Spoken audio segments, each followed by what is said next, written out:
Good evening. শোনা যাচ্ছে?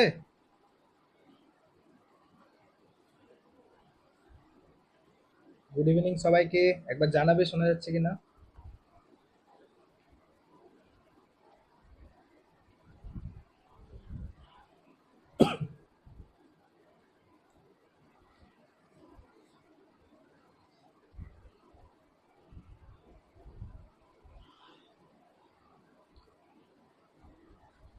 সবাই শুনতে পাচ্ছো?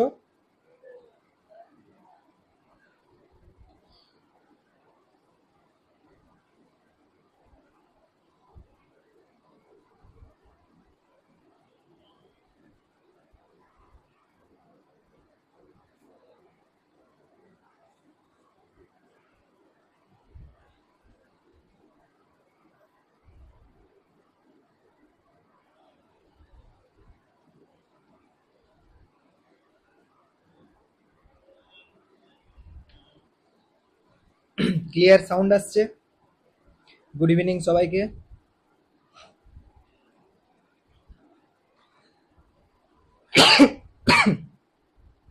Good evening, good evening.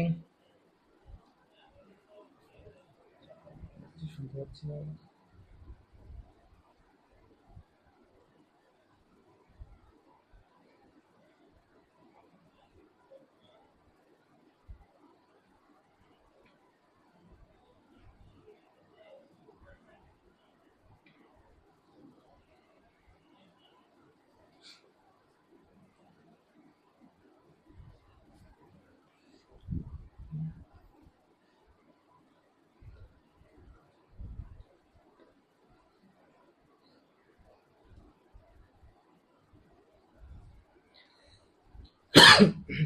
এক মিনিট টাইম দিলাম, সবাই জয়েন হয়ে যাও, দেন শুরু করছি।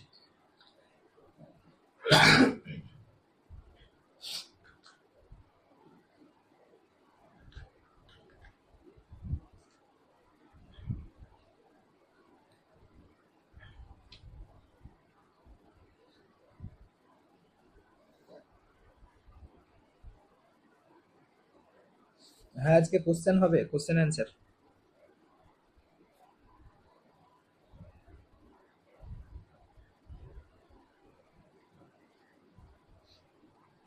ওকে।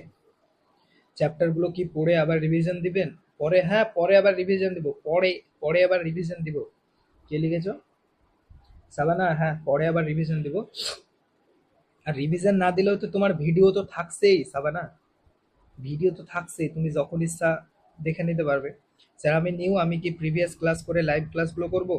আচ্ছা দেখো, নেক্সট চ্যাপ্টার থেকে দীপালি দেব, যারা যারা বললে যে স্যার আমরা নতুন স্টুডেন্ট, আমরা কি নতুন ক্লাস করব, আচ্ছা তাদেরকে কয়েকটা কথা বলে দিই। যারা প্রত্যেকে নতুন স্টুডেন্ট, সবাইকে বলছি, মানে একদম ফার্স্ট ক্লাস থেকে যারা করছো না, তারা দুটো কাজ একসাথে করো। আজকের ক্লাসের লাস্ট পর, মানে আজকের ক্লাসটা হয়ে যাবে, তারপর থেকে কি করবে তোমরা, কেমিস্ট্রি চ্যাপ্টার শুরু হবে, ঠিক আছে? আজকের এই চ্যাপ্টারটা হচ্ছে ফিজিক্সের বেসিক্যালি এখন মানে এই এখনকার জন্য লাস্ট চ্যাপ্টার, ঠিক আছে? বোঝা গেল কি বললাম? এখনকার জন্য ফিজিক্সের হচ্ছে লাস্ট চ্যাপ্টার, এরপর শুরু হবে কেমিস্ট্রির চ্যাপ্টার। সো তার সাথে তুমি ফিজিক্সের এই চ্যাপ্টারগুলো ডাইরেক্ট লিঙ্ক নেই, সো তুমি খুব ইজিলি কেমিস্ট্রির চ্যাপ্টারগুলো করতে পারো, ঠিক আছে? বোঝা গেল? সব কিন্তু বুঝতে পারবে না, কিছু কিছু জায়গায় প্রবলেম হবে, তাও তুমি কেমিস্ট্রির চ্যাপ্টারগুলো করতে পারো লাইভ, কোনো সমস্যা নেই।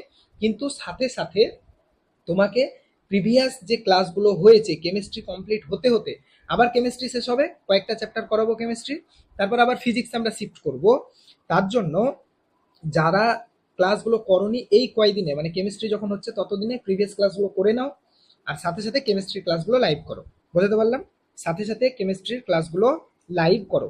ওকে, আশা করি ক্লিয়ার হয়ে গেছে, এবার আইডিয়া পেয়ে গেছো যে কি করতে হবে কি না করতে হবে। তাহলে আর বলতে হবে না, আশা করি সবাই বুঝতে পেরেছো। যেহেতু পরের চ্যাপ্টার থেকে কেমিস্ট্রির চ্যাপ্টার শুরু হবে, তাই তোমরা সেই চ্যাপ্টারগুলো খুব ইজিলি করতে পারো কোনো প্রবলেম ছাড়াই। স্যার একটা কোশ্চেন ছিল। হ্যাঁ বলো সাব।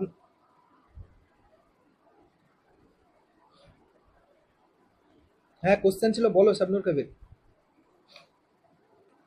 বার চাপে রাখো। টর বার পড়াবো পড়াবো, তোমরা মানে সবসময় অ্যাডভান্স চলে যাচ্ছ। শোনো শোনো শবনম কবির, বলে দিলাম বার চাপের একক। আমরা যখন গ্যাসের চ্যাপ্টার পড়াবো তখন দেখতে পাবে যে হ্যাঁ বার চাপের একক, ঠিক আছে? তাহলে বুঝতে পেরেছো নতুন স্টুডেন্টদের প্রবলেম সলভ। আর ভয়ের কিছু নেই। নেক্সট চ্যাপ্টার থেকে আমাদের ফিজিক্সের চ্যাপ্টার স্টার্ট হবে, সরি কেমিস্ট্রির চ্যাপ্টার স্টার্ট হবে।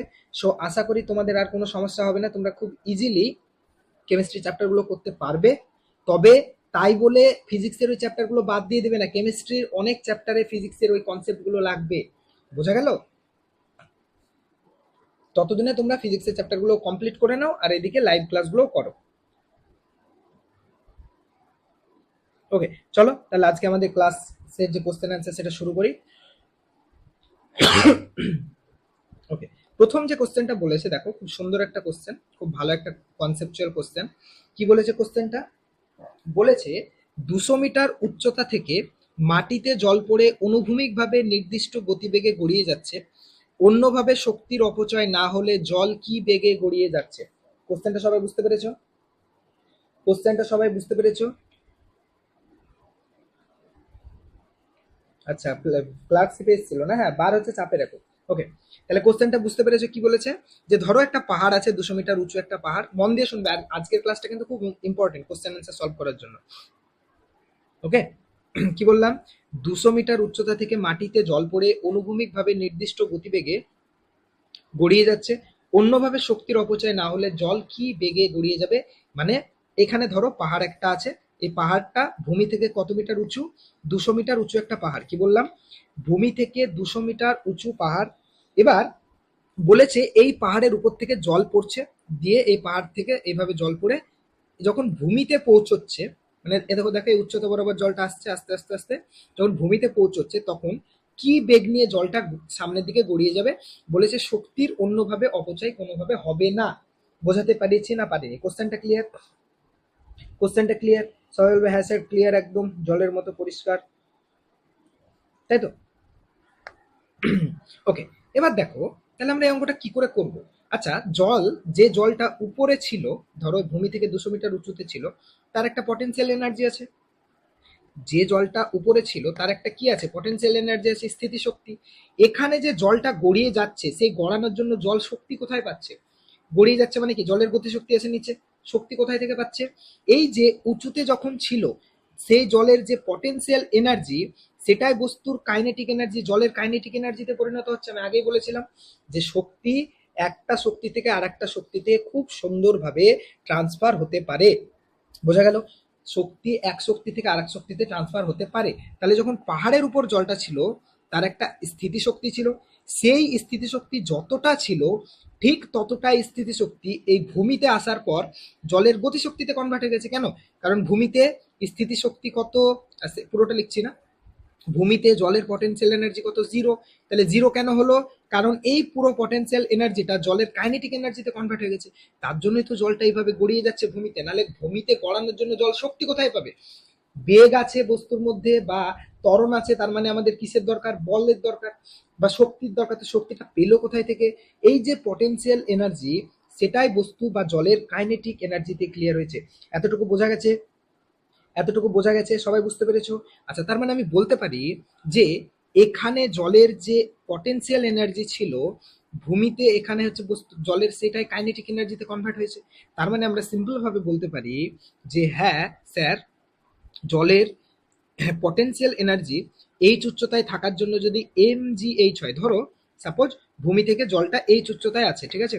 তাহলে স্যার পটেনশিয়াল এনার্জি যদি এম জি এইচ হয়, সেটা স্যার নিচে যখন আসবে, আমি ধরে নিলাম এখানে জলের বেগ কত তাই জিজ্ঞেস করেছে, আমি ধরে নিলাম জলের বেগ হচ্ছে ভি, জলের বেগ হচ্ছে ভি।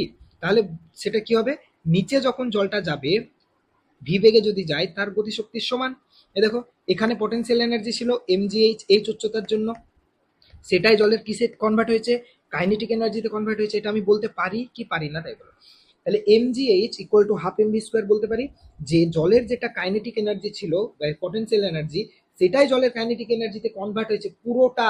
কেন? কারণ এখানে জলের স্থিতিশক্তি বা কাইনেটিক এনার্জি জিরো হয়ে গেছে, মানে এই পুরো এম জি এইচ জলের গতিশক্তির জন্য দায়ী। তাহলে এই দুটো ইকুয়াল, সিম্পল ভাবে আমরা বলতে পারি।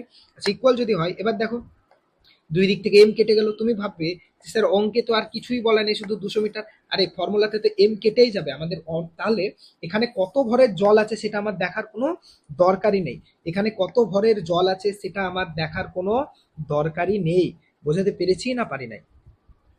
বোঝাতে পেরেছি না পারি নাই? সবাই বুঝছো? সবাই বলছে হ্যাঁ স্যার, হ্যাঁ স্যার বুঝছি। খুব সহজ জিনিস স্যার, একদম বাচ্চাদের জিনিস। যে জলের গতিশক্তিটা কোথায় থেকে এলো?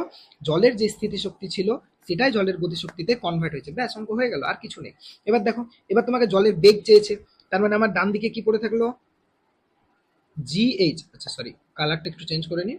তাহলে জিএইচ ইকুয়াল টু স্যার পড়ে থাকলো হাফ ভি স্কোয়ার। এবার স্যার আমার ভি এর ভ্যালু দরকার, তার মানে ভি স্কোয়ার মানে স্যার হচ্ছে 2gh। ওই তো আমরা অলরেডি এই ফর্মুলা পড়েছিলাম না? তাহলে ভি সমান হচ্ছে রুট আন্ডার 2gh, শর্টকাট শিখিয়েছিলাম, এখানে ওটা অ্যাপ্লিকেবল হবে। ঠিক আছে, তাহলে কি হলো? ভি সমান রুট আন্ডার 2gh, মানে এখানে জলের বেগ সেটাকে আমরা ভি ধরে নিয়েছি, সেটার মান কত হবে? Root under 2gh। এবার সবার ভ্যালু তুমি জানো, বসিয়ে দাও। রুট 2, জি এর ভ্যালু হচ্ছে ধরো আমি নিলাম 9.8, তুমি 10ও নিতে পারো। ঠিক আছে, অঙ্কে ধরো 9.8 এটা দেওয়া ছিল তাই আমি 9.8 নিলাম, তুমি 10ও নিতে পারো, পরীক্ষায় অবশ্যই 10 নেবে। 9.8 ইন্টু এইচ এর ভ্যালু, কত মিটার উচ্চতায় জলটা ছিল? কত মিটার উচ্চতায় জল ছিল? তুমি বলবে স্যার জল ছিল 200 মিটার উচ্চতায়, তাহলে স্যার এটা হয়ে গেল 200। ঠিক আছে, এটা যদি ক্যালকুলেট করো তাহলে ভি এর ভ্যালু চলে আসবে 62.61 মাস 61 মিটার পার সেকেন্ড। এটা হয়ে গেল জলের বেগ। কারো বুঝতে কোনো প্রবলেম আছে? এটা হয়ে গেল জলের বেগ। অনেকে আবার ভাবছে 9.8 নিলেন কেন? আরে আমি ধরে নিলাম অঙ্কে 9.8 দেওয়া আছে, তোমার যদি ওখানে 10 নিয়ে করো কোনো সমস্যা নেই, 2 × 10 × 200 করো, তাহলে 400 × 10 মানে কত হবে? 4000। 4000-এর রুট যেটা হবে সেটা করে নেবে, হয়ে গেল অ্যান্সার। ওকে, 400 রুট হবে 20, আর 10 পড়ে থাকবে, তাহলে ভিতরে 20 √10 হয়ে যাবে। যাই হোক, ওটা নিয়ে আমাদের মাথা ব্যথা নেই। কি বলেছে স্যার একটু জানাবেন? কি জানাবো? হ্যাঁ পেরেছি স্যার, একবার বলুন। বলছি স্যার আমি নতুন, শুধু ইন্ট্রো ক্লাসটা দেখেছি, আগের সব রেকর্ড দেখিয়ে কি ক্লাস জয়েন করব? আচ্ছা, আজকের ক্লাসটা দেখবে, আমি প্রথমেই বলে দিয়েছি নেক্সট ক্লাস থেকে কেমিস্ট্রির ক্লাস শুরু হবে। সো তুমি ইজিলি নেক্সট ক্লাস থেকে তুমি করতে পারো লাইভ ক্লাস, কোনো সমস্যা নেই। কিন্তু সাথে সাথে ওগুলোও তোমাকে কমপ্লিট করতে হবে, সাথে সাথে ওগুলোও তোমাকে কমপ্লিট করতে হবে। আচ্ছা বুঝলাম না, আচ্ছা বোঝাচ্ছি আরেকবার, দেখো খুব সহজ জিনিস, বোঝার কিছুই নেই। দেখো, জলটা যখন, কে জিজ্ঞেস করলে বললে বুঝলাম না? তোমরা কি নতুন, পৌলমী সরকার? আচ্ছা, নতুন হলে বুঝতে পারবে না, ঠিক আছে, আগেই বললাম নতুন হলে তোমাকে আগে প্রিভিয়াস ক্লাস দেখতে হবে, তবে বুঝতে পারবে। ওকে, আরেকবার বলছি, দেখো দেখো বলেছে যে 200 মিটার উচ্চতা থেকে মাটিতে জল পড়ে অনুভূমিক ভাবে নির্দিষ্ট গতিতে গড়িয়ে যাচ্ছে। তার মানে এই পাহাড়, ধরো একটা 200 মিটার উঁচু একটা পাহাড় ছিল, সেখান থেকে জল পড়ছে, ঠিক আছে, সেখান থেকে জল পড়ছে, তা আমরা জানি যে জলটা পড়ে এইভাবে গতিশীল হবে, তাই না? এই ভূমি বরাবর জলটা গড়িয়ে যাবে সামনের দিকে। এবার বলেছে যখন ভূমিতে জলটা গড়িয়ে যাবে সেই সময় জলের বেগটা কত হবে, এটা তোমার কোশ্চেন। জলের বেগটা কত হবে এটা তোমার কোশ্চেন। ওকে, বোঝা গেছে? জলের বেগ কত হবে এটা তোমাকে চেয়েছে। তো আমরা জানি যে এখানে থাকা অবস্থায় জলের যেটা স্থিতি শক্তি হবে, ভূমিতে আসার পর সেটাই জলের গতিশক্তি হবে। এখানে যতটাই স্থিতি শক্তি হবে সেটাই তো পুরোটা জলের গতিশক্তিতে কনভার্ট হবে, এটা তো আগের ক্লাসে বুঝিয়েছি। শক্তি সংরক্ষণ নীতি আগে পড়েছিলাম না, যে বস্তুটা এখানে যদি থাকে তাহলে এর স্থিতি শক্তি যদি mgh হয়, ভূমিতে যখন পৌঁছবে এর গতিশক্তিটা কত হয়ে যাবে? সেটাও হয়ে যাবে mgh, মানে সেটা হয়ে যাবে কি, গতিশক্তি কত হয়? হাফ এম ভি স্কোয়ার, তার সমান। গতিশক্তির মানটা তখন কত হয়ে যাবে? mgh, same concept. তাহলে এখানে যখন জল ছিল পাহাড়ের উপর, তখন জলের যতটা স্থিতিশক্তি ছিল সেটাই জলের গতিশক্তিতে কনভার্ট হয়েছে। তার মানে ভূমিতে জলের গতিশক্তির মান কত? স্থিতিশক্তির উপরে মান যা ছিল তার সমান। তাই এই দুটোকে ইকুয়াল করে দিয়েছি। এবার দুই দিক থেকে এম কেটে গেল, তাহলে পড়ে থাকলো জিএইচ সমান হাফ ভি স্কোয়ার। তাহলে ভি স্কোয়ারের ভ্যালু পেলাম 2gh, তাহলে ভি এর ভ্যালু হচ্ছে রুট আন্ডার 2gh। এবার সব ভ্যালু জন্য, 2 এর ভ্যালু জন্য জি এর ভ্যালু 9.8, এইচ এর ভ্যালু হচ্ছে 200, বসিয়ে দিলাম, ভি এর ভ্যালু চলে এলো 62.61 মিটার পার সেকেন্ড। না বোঝার কি আছে? যদি আজকের ক্লাস বুঝতে চাও তবে আগেই তোমাকে প্রথম জিনিসগুলো বুঝতে হবে, ঠিক আছে? mgh equal to half M V square, Sujata বললাম তো। আরে পাগল, এখানে জলের গতিশক্তি কত? তোমাদেরকে কি বলবো, দাঁড়াও দেখো, এখানে জলের গতিশক্তি কত? mgh। আমি জানি না উচ্চতা উচ্চতা জলের ভর আমার জানার দরকার নেই, এমনি গতিশক্তি কত হয় mgh। এইচ উচ্চতায় আছে ধরো, তাহলে জলের গতিশক্তি, স্থিতি শক্তি কত? mgh। জল যখন এখানে আসবে গতিশক্তি কত? Half M V square. এখন এই গতিশক্তিটা জলের মধ্যে কোথায় থেকে এলো? এই স্থিতি শক্তিটাই গতিশক্তিতে কনভার্ট হয়েছে। এই স্থিতিশক্তিটা গতিশক্তিতে কনভার্ট হয়েছে, তাহলে দুটোকে আমরা ইকুয়াল বলতে পারি না? এই গতিশক্তিটা জলের মধ্যে এলো কোথায় থেকে? এই স্থিতিশক্তিটা আছে বলে। তাহলে এই স্থিতিশক্তিটাই জলের যদি গতিশক্তিতে কনভার্ট হয়, দুটোকে আমরা ইকুয়াল বলতেই পারি। ব্যাস, অ্যাজ সিম্পল অ্যাজ দ্যাট। এটা তো আগের ক্লাসে বুঝিয়েছিলাম। তোমরা তার মানে আগের ক্লাস ভালো করে করনি, ঠিক আছে? তার মানে আগের ক্লাস ভালো করে করনি, ঠিক আছে? ক্লিয়ার হয়েছে? বোঝাতে পেরেছি না পারিনি? Concept clear? তাহলে এই টাইপের অঙ্ক বুঝতে পারবে, পারবে। কত সহজ, কিছু না। শক্তির কনসেপ্ট থেকে করে দাও, একদম জলের মতো সহজে হয়ে যাবে। ওকে, চলো এবার আমরা নেক্সট প্রবলেমে যাই। আজকে আমি 40টা টোটাল কোশ্চেন করাবো, অঙ্ক এমসিকিউ মিলিয়ে। খুব ভালো ভালো কোশ্চেন, এগুলো যদি ভালো করে প্র্যাকটিস করো, তোমার এই চ্যাপ্টারের মোস্ট অফ দ্য কোশ্চেনে তুমি অ্যান্সার করতে পারবে। আবারও তোমাদেরকে বলেছি, এখন নতুন কিছু বেশি করতে যাবে না। আমি যেগুলো পড়াচ্ছি সেগুলো বারবার বারবার প্র্যাকটিস করো, যতক্ষণ পর্যন্ত তুমি কোশ্চেন দেখে না বলে দিতে পারো যে এটা সাবির স্যারের পিডিএফ এর কোশ্চেন, এটার অ্যান্সার এত হবে, আমি এইভাবে করতে পারবো, এটা ততক্ষণ পর্যন্ত প্র্যাকটিস করো, তবেই তুমি নতুন প্রবলেম পারবে, নালে পারবে না। ওকে, আশা করি সবার ক্লিয়ার হয়ে গেছে। চলো নেক্সট প্রবলেমে আমরা যাই। দারুণ একটা প্রবলেম, ঠিক আছে? আমরা একটা খুব সুন্দর জিনিস শিখবো। কি শিখবো স্যার? দেখো, যেটা শিখবো সেটা আবার মন দিয়ে শোনো। ওকে, আচ্ছা, তোমাদের কতটা হয়েছিল? 1 সেকেন্ড ওয়েট করো। Hold hold hold hold. কোথায় গেল এই? ওকে, দেখো কি শিখবো। ধরো তোমাকে এরকম এই টাইপের কোশ্চেন দেখবে, যে কোনো পিডিএফে মানে যে কোনো বইয়ে পেয়ে যাবে। কিরকম কোশ্চেন?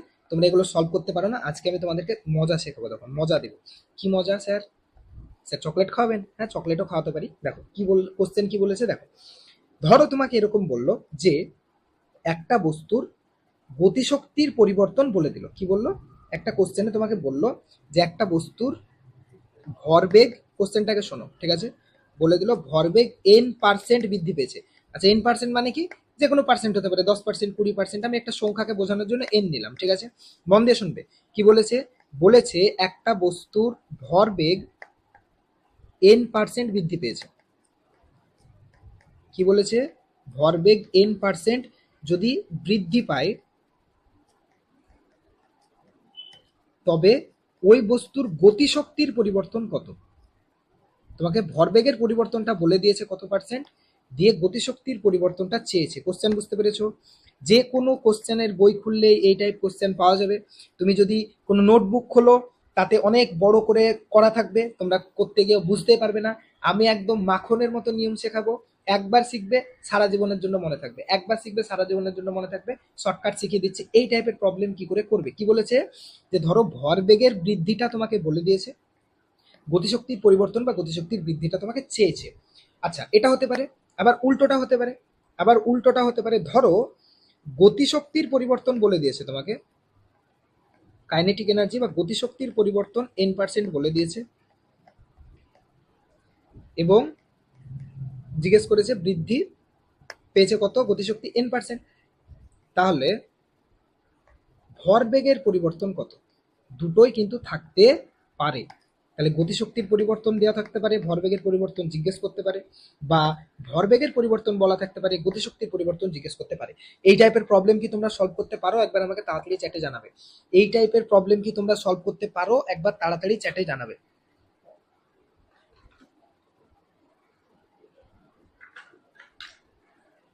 ধরো তোমাকে আমি একটা কোশ্চেনে দিচ্ছি যে একটা বস্তুর ভরবেগ যদি 100% বাড়ানো যায়, তাহলে তার গতিশক্তি শতকরা কত পার্সেন্ট বাড়বে? আমি বললাম এই টাইপের প্রবলেম কি তোমরা সলভ করা জানো?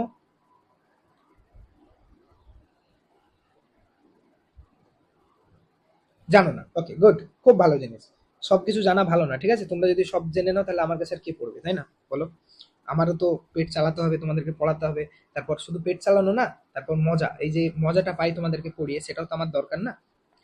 সো ওর জন্য সবকিছু জানা ভালো না, অল্প জানো ভালো জিনিস, নতুন নতুন জিনিস শিখবে। ওকে, এবার দেখো তাহলে এই টাইপের প্রবলেম আমরা কি করে সলভ করবো। তাহলে প্রথমে এটা দেখি যে কোনো বস্তুর ভরবেগ যদি n% বৃদ্ধি পায়, গতিশক্তির পরিবর্তন কত।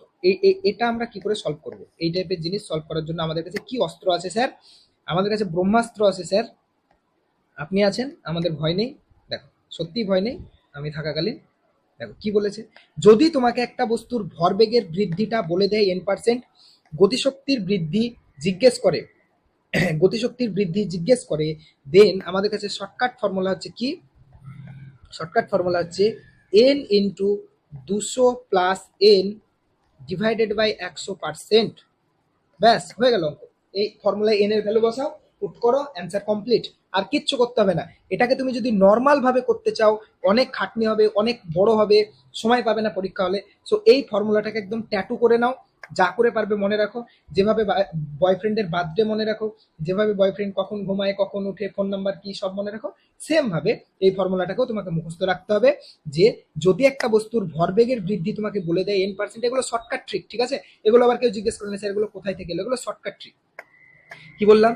যদি একটা বস্তুর ভরবেগের বৃদ্ধি তোমাকে বলে দেয় n% এবং গতিশক্তির পরিবর্তন জিজ্ঞেস করে, দেন এই ফর্মুলাটা অ্যাপ্লাই করবে n into 200 plus n divided by 100। ঠিক আছে? ওকে, বোঝা গেল? কোশ্চেন ক্লিয়ার সবার? আচ্ছা, এবার দেখো, এবার আমাদের যে প্রবলেমটা ছিল সেটা সলভ করার চেষ্টা করো।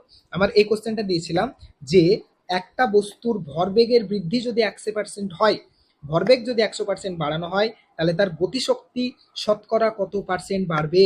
বোঝা গেছে? তাহলে আমাদের কাছে ফর্মুলা কি পেলাম এক্ষুনি বাবু? আমরা ফর্মুলা পেলাম কত? এন ইন্টু, স্যার আপনি বললেন যে এই টাইপের অঙ্ক সলভ করার জন্য আপনি এটা ইউজ করবেন, N into 200 plus N divided by 100%। এটা হচ্ছে স্যার গতিশক্তির শতকরা বৃদ্ধি। আচ্ছা, এন এর ভ্যালু এখানে কত? এন এর ভ্যালু হচ্ছে যেটা যেটা বলেছে তোমাকে কোশ্চেনে। তো এখানে সরি, এক সেকেন্ড দাঁড়াও। তো এন এর ভ্যালু হচ্ছে স্যার 100%। এটা হচ্ছে এন এর মান, এটা হচ্ছে এন এর মান। ওকে, ভরবেগের পরিবর্তন, তাহলে এন এর জায়গায় 100 বসাও, ফর্মুলার 200 বসাও, আবার এন এর জায়গায় 100 বসাও, ডিভাইডেড বাই 100। ব্যাস হয়ে গেল অঙ্ক। তাহলে 100 100 কেটে গেল, তাহলে 200 প্লাস 100, তাহলে 300%। তার মানে কি? তার মানে বস্তুর ভরবেগ যদি 100% বাড়ানো হয়, তাহলে তার গতিশক্তি শতকরা 300% বাড়বে। কি বললাম? বস্তুর ভরবেগ যদি 100% বাড়ানো হয়, তাহলে তার গতিশক্তি 300% বাড়বে। এক লাইনে হয়ে গেল। ঠিক আছে? নিজের বার্থডে মনে থাকে না আর অন্য কারোর বার্থডে? হ্যাঁ হ্যাঁ, জানি জানি, সব জানি, বেশি নাটক করো না। কত কি মনে রাখো সে আমিও জানি,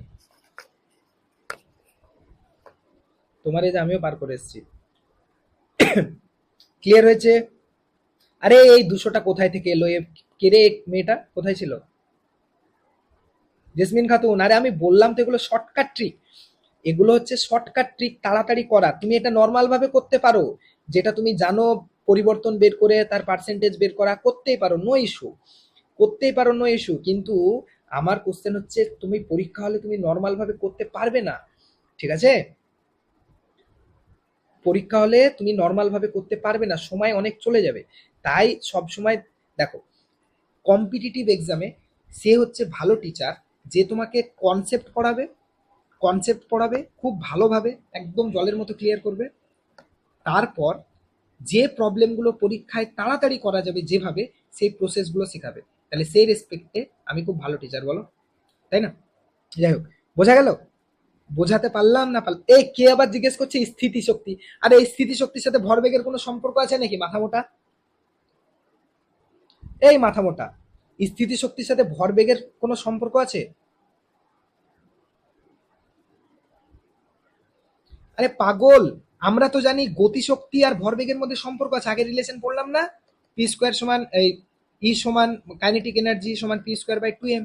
তো একটা যদি চেঞ্জ হয় তো আরেকটাও তো চেঞ্জ হবে।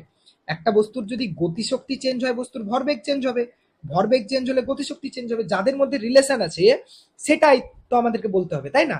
আমার স্থিতিশক্তির সাথে গতিশক্তির, সরি, ভরবেগের কোনো রিলেশন আছে? একটা বস্তুর স্থিতিশক্তি 0 বা স্থিতিশক্তি কিছু একটা আছে, তার সাথে ভরবেগের কি রিলেশন? বোঝা গেছে? ক্লিয়ার? স্যার একটু বলুন, মানে কি বলবো রিঙ্কি মাহাতো? সবাই বুঝতে পেরেছো না পারোনি? এটা বুঝতে পারলে না রিঙ্কু? তুমি আগের ক্লাস, তোমরা এটা আমি তোমাদেরকে বারবার বলছি, আগের ক্লাস করো। আরে পাগল, আমরা আগের ক্লাসে ফর্মুলা পড়লাম না, যে পি স্কোয়ার সমান, সরি পি স্কোয়ার বলছি, একটা বস্তুর গতিশক্তি আর বস্তুর ভরবেগের মধ্যে সম্পর্ক কি? P square by 2m। তার মানে গতিশক্তি আর ভরবেগ একে অপরের সাথে রিলেটেড। তো একটা যদি পরিবর্তন হয়, বাড়ে, তো পি স্কোয়ারও তো বাড়বে, বস্তুর ভরবেগও তো বাড়বে, তাই না? তাহলে এদের মধ্যে তো রিলেশন আছে। তো আমরা সেটাই দেখলাম, যাদের মধ্যে রিলেশন আছে তাদের জন্য দেখবো। বোঝা গেছে? চলো তাহলে আমরা শিখলাম যে একটা বস্তুর যদি ভরবেগের পরিবর্তন তোমাকে বলে দেয়, গতিশক্তির পরিবর্তন পার্সেন্টেজে চায়, তাহলে আমরা জাস্ট এই ফর্মুলা অ্যাপ্লাই করব, N into 200 plus N divided by 100%, ব্যাস অঙ্ক আমাদের জলের মতো হয়ে যাবে। ঠিক আছে?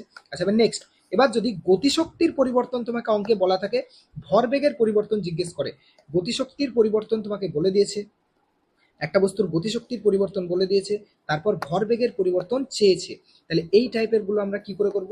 এর জন্য শর্টকাট ট্রিক কি? শর্টকাট ট্রিক হচ্ছে রুট আন্ডার 100, তোমার মনে হচ্ছে স্যার মনে থাকবে, হ্যাঁ 2-3 বার প্র্যাকটিস করো ইজিলি মনে থেকে যাবে।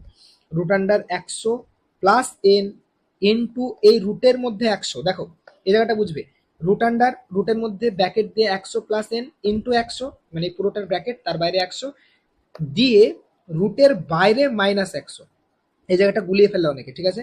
এই 100টা রুটের বাইরে -100%।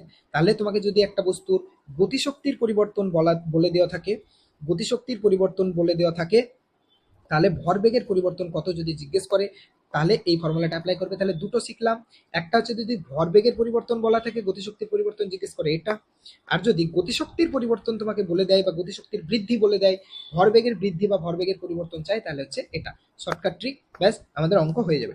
ওকে চলো তাহলে এই রিলেটেড একটা অঙ্ক শিখি, দেখো পরের কোশ্চেনটা দেখো কি বলেছে। বলেছে একটি বস্তুর গতিশক্তি যদি 69% বৃদ্ধি পায়, তাহলে এর ভরবেগ শতকরা কত পার্সেন্ট বাড়বে? শতকরা ভরবেগ কত পার্সেন্ট বাড়বে? ওকে চলো এটা নিজেরা ট্রাই করে ফেলো তো তাড়াতাড়ি, ট্রাই করে ফেলো তো।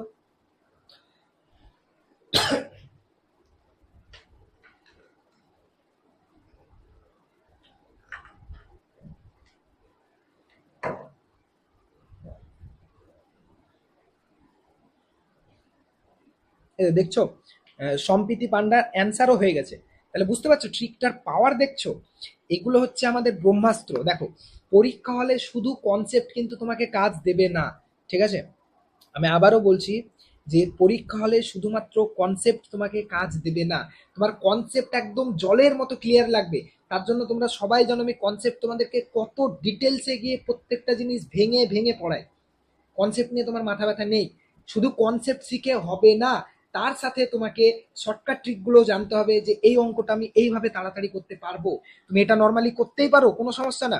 তুমি আগে বস্তুর গতিশক্তি দেখো, তার 69% বাড়াও, পরিবর্তন দেখো, পরিবর্তন কার পার্সেন্টেজ বের করো, অনেক ঝামেলা তোমার মোটামুটি এখান থেকে এতটা নেওয়ার পর তবে অঙ্কটা হয়তো সলভ হবে। সেই জিনিসটা যদি আমার কাছে এক লাইনে করার কোনো ট্রিক থাকে আমি কেন করবো না? কারণ আমার টাইম বাঁচানোটা হচ্ছে মেন পয়েন্ট। এক্সাম হলে তুমিও যতটা জানো আর একটা স্টুডেন্টও ততটাই জানবে হয়তো, কিন্তু দেখা যাচ্ছে তুমি চান্স পেলে সে পেলো না, কেন? কারণ তুমি টাইম বাঁচানো জানো, সে জানে না। সবসময় বড়ভাবে সব করতে গেলে হবে না। যেমন আমি তোমাদেরকে আগের দিন একটা অঙ্ক শিখিয়েছিলাম, শর্টকাট শিখিয়েছিলাম আগের ক্লাসে, মোশনে, যে একটা ট্রেন ধরো, একটা বেগ নিয়ে ইউ ইউ ইউ বেগ নিয়ে এ স্টেশন থেকে বি স্টেশনে গেল, আবার ভি বেগ নিয়ে বি স্টেশন থেকে এ স্টেশনে ফিরে এলো। তুমি এটা নর্মাল ভাবে করতেই পারো, গড় বেগ মানে মোট অতিক্রান্ত দূরত্ব বা মোট সময় থেকে, কোনো প্রবলেম না। কিন্তু আমার কাছে যখন ট্রিক আছে যে 2uv divided by U plus V করলে আমি অ্যান্সার পেয়ে যাব, আমি কেন পুরোটা করবো? কম্পিটিটিভ এক্সামের তো এটাই মজা, তুমি যদি শর্টকাট জানো তুমি সেটা অ্যাপ্লাই করতে পারো, আর তোমাদেরকে শর্টকাট শেখানোর জন্য তো আমি আছি। তাহলে এই অঙ্কটা দেখো, বলেছে একটা বস্তুর গতিশক্তির বৃদ্ধি 69%, তাহলে এটা হচ্ছে এন এর ভ্যালু, হ্যাঁ কি না? এবার আমাদেরকে বলেছে ভরবেগের শতকরা কত, তাহলে ভরবেগ যদি যখনই বলবে ভরবেগের শতকরা কত পার্সেন্ট বাড়বে, আমাদের কাছে ফর্মুলা কি? তাহলে এন এর ভ্যালু হচ্ছে 69%। তাহলে ভরবেগের পুরোটা লিখছি না, পরিবর্তন আমাদের কাছে বের করার শর্টকাট ট্রিক কি? Root under 100 plus N into রুটের মধ্যে 100 মাইনাস বাইরে 100, এত পার্সেন্ট। তাহলে ক্যালকুলেট করো, ব্যাস ফর্মুলায় জাস্ট ভ্যালু বসা অ্যান্সার চলে এলো। তাহলে 100, এন এর ভ্যালু হচ্ছে 69, তাহলে 100 প্লাস 69 ইন্টু 100 মাইনাস ব্র্যাকেটের মধ্যে 100, এত পার্সেন্ট ভরবেগের পরিবর্তন বা বৃদ্ধি হবে। তাহলে 100 প্লাস 69 কত? 100 169, 100 প্লাস 69 মানে 169 ইন্টু তার সাথে কত গুণ আছে? 100 গুণ আছে, মাইনাস ব্র্যাকেটের মধ্যে মানে রুটের বাইরে 100%। এবার 169 কার বর্গ হয়? 13, তাহলে 169 এর বর্গমূল কত হবে? 13, আর 100 বর্গমূল কত হবে? 10, তাহলে ইন্টু 10, তাহলে এটা ওই রুটটার বাইরে বেরিয়ে এলো -100 পার্সেন্ট, মাইনাস 100%। তাহলে 100 ইন্টু 10, এই 13 ইন্টু 10 মানে 130, সেখান থেকে 100 বাদ দাও, দেখো 13 ইন্টু 10 হচ্ছে 130 মাইনাস 100 এত পার্সেন্ট মানে হচ্ছে 30%। এবার তুমি বলবে স্যার অনেক তো বড় হচ্ছে। আরে পাগল, তোমাকে কি এত কিছু করতে হবে নাকি? এগুলো তো মুখে মুখে করবে, আমি তো তোমাদেরকে বোঝানোর জন্য প্রত্যেকটা স্টেপ করছি। তুমি যখনই দেখবে 169 হচ্ছে 13 বর্গ ইন্টু 100 হচ্ছে 10, তাহলে 100 জন্য 10, 169 জন্য 13, তাহলে 13 ইন্টু 10 হচ্ছে 130, সেখান থেকে 100 বাদ দাও, তাহলে 30% হয়ে গেল। মুখে মুখে অ্যান্সার হয়ে গেল, মুখে মুখে অ্যান্সার হয়ে গেল, কিছু করতেই হবে না। ঠিক আছে, বোঝা গেছে না যায়নি? বোঝা গেছে না যায়নি? বলে ফেলো তাড়াতাড়ি, তাড়াতাড়ি বলো, তাড়াতাড়ি বলো। মজা লাগলো এই টাইপের প্রবলেম সলভ করা? তুমি যে কোনো বই খুলে দেখবে ওরা বড়ভাবে করবে, তোমাকে বড়ভাবে বোঝাবে, নো ওয়ারি, তুমি করতে পারো। বাট আমার কাছে যখন, তোমাদের কাছে যখন সাবির স্যার আছে, তুমি কেন ঝামেলা করতে যাবে? ঝামেলাটা নিয়ে সাবির স্যারের কাজ, তোমাদের কাজ হচ্ছে ভালো করে পড়া, ব্যাস। ক্লিয়ার হয়েছে কনসেপ্ট? বুঝেছো কিভাবে সলভ করবে? বুঝতে পেরেছো? তাহলে দুটো জিনিস এখান থেকে একদম মাথার মধ্যে ঢুকিয়ে নাও। যদি এটা কি, এটা হচ্ছে যদি গতিশক্তির পরিবর্তন চাই তাহলে এটা, যদি ভরবেগের পরিবর্তন চাই তাহলে এটা, গতিশক্তির পরিবর্তন চাইলে এটা, ভরবেগের পরিবর্তন চাইলে এটা।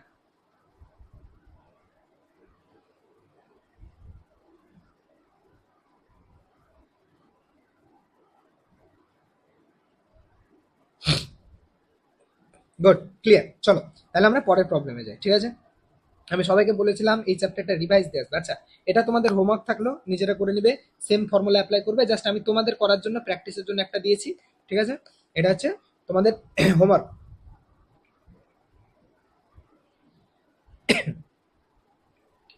কোনো বস্তুর ভরবেগ যদি 10% বৃদ্ধি পায় তাহলে গতিশক্তি কত পার্সেন্ট বৃদ্ধি পাবে? তাহলে গতিশক্তি কোন ফর্মুলাটা অ্যাপ্লাই করব? গতিশক্তি হলে কোনটা অ্যাপ্লাই করব? n into 200 plus n। আর ভরবেগ হলে এই তো এটা, root under 100 plus n into 100 minus 100। এটা কিন্তু কয়েকবার প্র্যাকটিস করতে হবে, নাহলে পরে পরীক্ষা হলে কিন্তু মনে আসবে না। বারবার বলছি, এটা কিন্তু পরীক্ষা হলে কয়েকবার প্র্যাকটিস করতে হবে, নাহলে পরীক্ষা হলে মনে আসবে না। সো লিখে লিখে লিখে লিখে বারবার প্র্যাকটিস করবে, বারবার রিভাইজ দিবে। আর যাওয়ার আগে, পরীক্ষা দিতে যাওয়ার আগের দিন তো অবশ্যই দেখে যাবে। ঠিক আছে, চলো। আচ্ছা, তাহলে এটা তোমরা নিজেরা করবে, এটা তোমাদের হোমওয়ার্ক থাকলো। আশা করি সবাই পারবে, কারো কোনো সমস্যা হবে না, মুখে মুখে অ্যান্সার হয়ে যাবে। ওকে, চলো এবার আমরা পরের প্রবলেমটা যাই। পরের প্রবলেমে কি বলেছে? বলেছে বলেছে যে একটি বস্তু স্থির অবস্থা থেকে অভিকর্ষের অধীনে পড়তে থাকলে বস্তুটির স্থিতিশক্তি, গতিশক্তি এবং সময়ের লেখচিত্র কেমন হবে? স্থিতিশক্তি, গতিশক্তি এবং সময়ের লেখচিত্র কেমন হবে, এটা হচ্ছে কোশ্চেন। মানে একই সাথে স্থিতিশক্তি আর গতিশক্তির লেখচিত্র কেমন হবে এটা জিজ্ঞেস করেছে। তো আমরা আগে বুঝি কি বলতে চাইছে কোশ্চেনটা, সেটা বুঝি। দেখো কি বলেছে তোমাকে বেসিক্যালি, এখন পারছো না সেটা নিয়ে আফসোস করার কিছু নেই। এখন তো তুমি শিখছো, আরে তোমার তো কাজ প্র্যাকটিস করা। তুমি কি ফিজিক্স তৈরি করতে এসছো নাকি যে ইনস্ট্যান্ট তুমি পারবে? ওকে, দেখো তার মানে বলেছে একটা বস্তু ছিল, একটা বস্তু এরকম উপর থেকে ধরো একটা ভরের কিছু একটা বস্তু উপর থেকে ফেলা হলো। তাহলে যখন ফেলা হলো তখন বস্তুর বেগ কত ছিল? যখন ফেলার আগে বস্তুর বেগ হচ্ছে 0, যখন উপরে আছে। এটা ধরো ভূমি, এটা ধরো ভূমিতে পড়ছে। আর ভূমি থেকে এটার উচ্চতা হচ্ছে h। কি বললাম? ভূমি থেকে এটার উচ্চতা হচ্ছে h। তাহলে h উচ্চতায় একটা বস্তু আছে। তাহলে এই বস্তুর গতিশক্তি, স্থিতিশক্তি কত আছে? mgh। গতিশক্তি কোনো আছে না স্যার, যেহেতু বেগ 0, গতিশক্তি 0। আচ্ছা, টাইম হচ্ছে 0, মানে যখন ফেলতে শুরু করেছো সময়ের সাথে আমরা গ্রাফটাকে দেখছি। ঠিক আছে, যখন বস্তুটাকে ফেলবে সেই সময় কত? টাইম 0, এখান থেকে টাইম কাউন্ট শুরু হবে। তাহলে এই সময় বস্তুর স্থিতিশক্তি হচ্ছে mgh আর বস্তুর বেগ হচ্ছে 0। এবার বস্তুটা নিচের দিকে পড়তে শুরু করলো, নিচের দিকে পড়তে পড়তে কি হয় আমরা কি জানি? যে বস্তু যত নিচের দিকে আসে তত গতিশক্তি বাড়ে, তাই না? তত গতিশক্তি বাড়ে আর স্থিতিশক্তি কমে। গতিশক্তি বাড়ে, এটা সবাই জানো যে যত নিচের দিকে আসবে তত গতিশক্তি বাড়বে। একজন বলছে হোমওয়ার্ক এখানেই করে দিয়েছি, এটাই তো পাওয়ার না, ফর্মুলাটা যে শর্টকাটের, এটাই তো পাওয়ার, যে তোমরা হোমওয়ার্ক এখানে করে দিতে পারছো। ওকে, চলো, আশা করি বুঝেছো। এবার দেখো, তাহলে সময় যত বাড়বে তত বস্তু নিচের দিকে আসবে, তার মানে বস্তুর গতিশক্তি তত বাড়বে। তাহলে আমরা যদি জাস্ট গতিশক্তির গ্রাফটা দেখি, যে সময়ের সাথে একটা অবাধে পতনশীল বস্তুর গতিশক্তির গ্রাফ, শুধু গতিশক্তি, মানে আমরা এখন স্থিতিশক্তি দেখছি না, তাহলে এটা ধরো বস্তুর সময়, আর এটা হচ্ছে বস্তুর গতিশক্তি ইকে, তার মধ্যে আমি গ্রাফ দেখছি। তাহলে আমাকে বলো টাইম যখন জিরো ছিল তখন গতিশক্তি কত ছিল? টাইম যখন জিরো তখন স্যার বস্তুর গতিশক্তি ছিল জিরো। টাইম যখন জিরো তখন অবাধে পতনশীল বস্তুটার গতিশক্তিও ছিল জিরো। এই পয়েন্টে বস্তুর বেগ নেই মানে গতিশক্তি জিরো। তার মানে স্যার এটা যদি শক্তির গ্রাফ হয়, গতিশক্তির গ্রাফ হয়, তার মানে স্যার গ্রাফটা এরকম জায়গা থেকে শুরু হবে, দেন এইভাবে যত সময় যাবে স্যার গতিশক্তিটা বাড়বে। দেখো দেখো বাড়ছে। গ্রাফটা কেমন হলো বুঝতে পেরেছো? এরকম এইরকম যত সময় যাবে বস্তুর গতিশক্তি তত বাড়ছে। গ্রাফটা ক্লিয়ার? এটা হলো বস্তুর অবাধে পতনশীল বস্তুর সময়ের সাথে গতিশক্তির গ্রাফ। এটা হচ্ছে স্যার স্যার স্থিতিশক্তি আর গতিশক্তি ইজিলি বুঝিয়ে দিন না স্যার। আচ্ছা তুমি কি নতুন জেসমিন? এই জেসমিন তুমি একবার আমাকে বলো তো, তুমি এমন এমন কোশ্চেন করছো আমার মানে নিজের পড়ানোর প্রতি ডাউট চলে আসছে।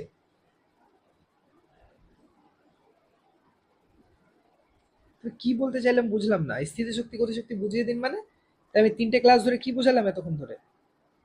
এই যে 3টে ক্লাস ধরে প্রত্যেকটা জিনিস ভেঙে ভেঙে পড়ালাম, সেগুলো কি ছিল তাহলে? জেসমিন তুমি একবার অ্যান্সার দেবে তাড়াতাড়ি।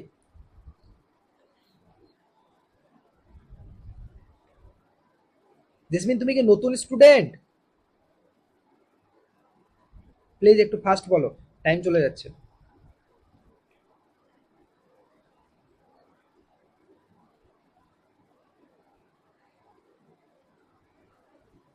আরে তোমরা একটা সিম্পল টেক্সট করতেও পারো না? এতক্ষণ ধরে জিজ্ঞেস করছি।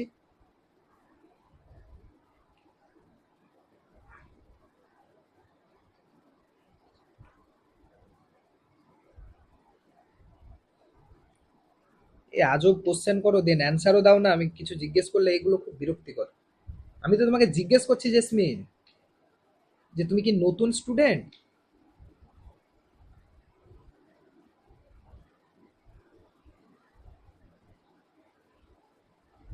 হ্যাঁ, তো এতক্ষণ ধরে বলছো না কেন? কটা ক্লাস করেছো? জেসমিন নতুন স্টুডেন্ট হলে তুমি তো বুঝতে পারবে না, আমি আজকে তো কোশ্চেন অ্যান্সার করাচ্ছি।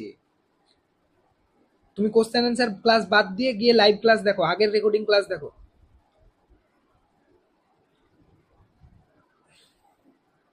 তুমি ক্লাসটা লেফট করো, গিয়ে আগের রেকর্ডিং ক্লাস দেখো। ঠিক আছে? আজকে যে নতুন সে কিচ্ছু বুঝতে পারবে না। যারা যারা আজকে নতুন তারা একদম কিচ্ছু বুঝতে পারবে না। ঠিক আছে? সো আমি আবারও বলছি, তোমরা টাইম ক্লাসগুলো ক্লাসটা অফ করে তোমরা প্রিভিয়াস ক্লাস দেখো, একদম ফার্স্ট থেকে দেখতে দেখতে এসো। ওকে? নেক্সট আবারও বললাম, তোমরা নতুন স্টুডেন্ট আবার লেট জয়েন করেছো। যারা নতুন স্টুডেন্ট তারা নেক্সট ক্লাস থেকে করতে শুরু করবে কেমিস্ট্রি ক্লাস। ঠিক আছে? কারণ কেমিস্ট্রির সাথে ফিজিক্সের ওই চ্যাপ্টারগুলো অতটা লিঙ্ক নেই। বাট সাথে সাথে একদম ফার্স্ট চ্যাপ্টার থেকে করতে করতে এসো, তবে পারবে। ঠিক আছে? ওকে, তাহলে তুমি এসে কোশ্চেন অ্যান্সারের ক্লাসে এসে যদি আমাকে বলো যে বুঝিয়ে দিন, কি করে হবে বলো বাবু? আমি তো 3টে ক্লাস নিয়েছি এগুলো বোঝানোর জন্যই। যাই হোক চলো, তাহলে আমি এই করলাম, তোমাকে নিয়ে পরে কথা বলছি। ঠিক আছে? তাহলে কি বললাম, যে একটা বস্তুর গতিশক্তির সাথে বস্তুর সময়ের লেখচিত্র কেমন হবে। দেখো তুমি জানো যে বস্তুর সময় যখন জিরো, গতিশক্তিও জিরো, তার মানে এই পয়েন্ট থেকে গতিশক্তি শুরু হচ্ছে, হ্যাঁ কি না? এখান থেকে দেখো জিরো গতিশক্তি। এবার যত সময় বাড়ছে মানে বস্তু নিচের দিকে আসছে, বস্তুর গতিশক্তি তত বাড়ছে। দেখো দেখো এই পয়েন্টে গতিশক্তি কিছুটা বাড়লো, এই পয়েন্টে গতিশক্তির উপর লম্ব টান আরো বাড়লো, এই পয়েন্টে আরো বাড়লো, এই পয়েন্টে আরো বাড়লো। দেখো আর এদিকে সময় বাড়ছে, দেখো সময় বাড়ছে যত যাচ্ছে সময়। তাহলে গতিশক্তি সময় বাড়ার সাথে সাথে গতিশক্তি বাড়ছে। এটা হচ্ছে গতিশক্তির সাথে কার গ্রাফ? টাইমের গ্রাফ। এবার অবাধে পতনশীল বস্তু, এবার যদি আমরা অবাধে পতনশীল বস্তুর স্থিতিশক্তির সাথে টাইমের গ্রাফ দেখি সেটা কেমন হবে অনেকটা বোঝার চেষ্টা করো। কি বললাম? স্থিতিশক্তির সাথে টাইমের গ্রাফ যদি দেখি বেসিক্যালি, তাহলে এদিকে ধরো পটেনশিয়াল এনার্জি আর এদিকে ধরো টাইম, তাহলে গ্রাফটা কেমন হবে? আচ্ছা আমাকে বলো, টাইম যখন জিরো ছিল তখন স্থিতিশক্তি ম্যাক্সিমাম ছিল না? টাইম যখন জিরো ছিল তখন তো স্থিতিশক্তি ম্যাক্সিমাম। যত সময় বাড়ছে বস্তু নিচের দিকে আসছে, ওর স্থিতিশক্তি তত কমছে, হ্যাঁ কি না? যত সময় বাড়ছে ওর স্থিতিশক্তি কমছে, তত কি হচ্ছে? বস্তু নিচের দিকে আসছে। একদম ক্লিয়ার? তাহলে যখন টাইম জিরো, টাইম জিরো কোন অক্ষটা? এই অক্ষটা টাইম জিরো, দেখো এখান থেকে শুরু, তার মানে পুরো অক্ষ বরাবর টাইম জিরো। তার মানে টাইম যখন জিরো তখনই বস্তুর গতিশক্তি ম্যাক্সিমাম। তার মানে এই পয়েন্টটা হচ্ছে গতিশক্তি, এই সরি স্থিতিশক্তি ম্যাক্সিমাম। তাহলে এটা হচ্ছে এমজিএইচ, ধরো আমি ধরে নিলাম আমার ইচ্ছা মতো এখান থেকে এমজিএইচ। এবার যত সময় বাড়বে কি হবে, বস্তুর স্থিতিশক্তি আস্তে আস্তে কমছে না? এ দেখো দেখো, আমি যদি গ্রাফটা এইরকম করি, ভালো করে তাকাও কি হচ্ছে। এ দেখো এখানে ছিল স্থিতিশক্তি, সাপোজ আমি ধরে নিলাম এমজিএইচ ছিল, কত ধরলাম, সাপোজ এখানে স্থিতিশক্তি ছিল এমজিএইচ। কেন? টাইম জিরো, আমরা জানি স্থিতিশক্তি ম্যাক্সিমাম।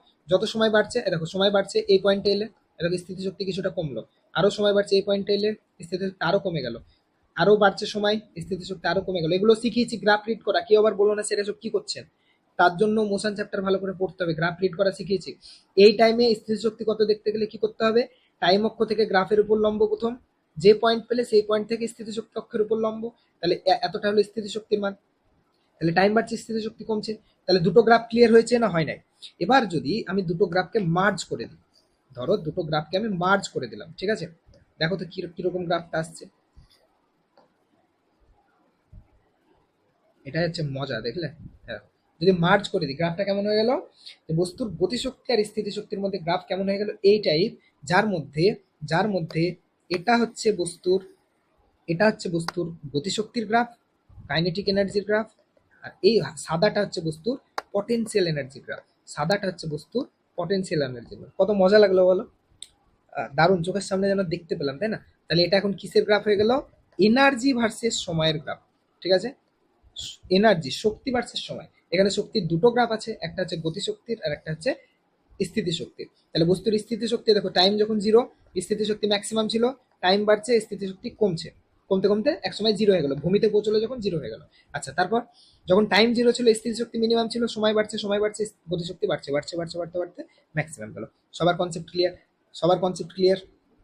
বুঝেছো না বুঝো নাই? টাইমের জায়গাটা বুঝলাম না মানে কোন টাইমের জায়গাটা বুঝলে না? আরে, টাইমের জায়গাটা না বোঝার কি আছে গো শাবনূর? দেখো, টাইম যখন বস্তুটাকে তুমি ছাড়বে সেই মোমেন্টে টাইম কত, জিরো। তারপর তো টাইম কাউন্ট হবে না, তারপর বস্তু আস্তে আস্তে নিচে আসবে। আরে এখনো তো তুমি ছাড়োইনি, তো টাইম কেন কাউন্ট করবে?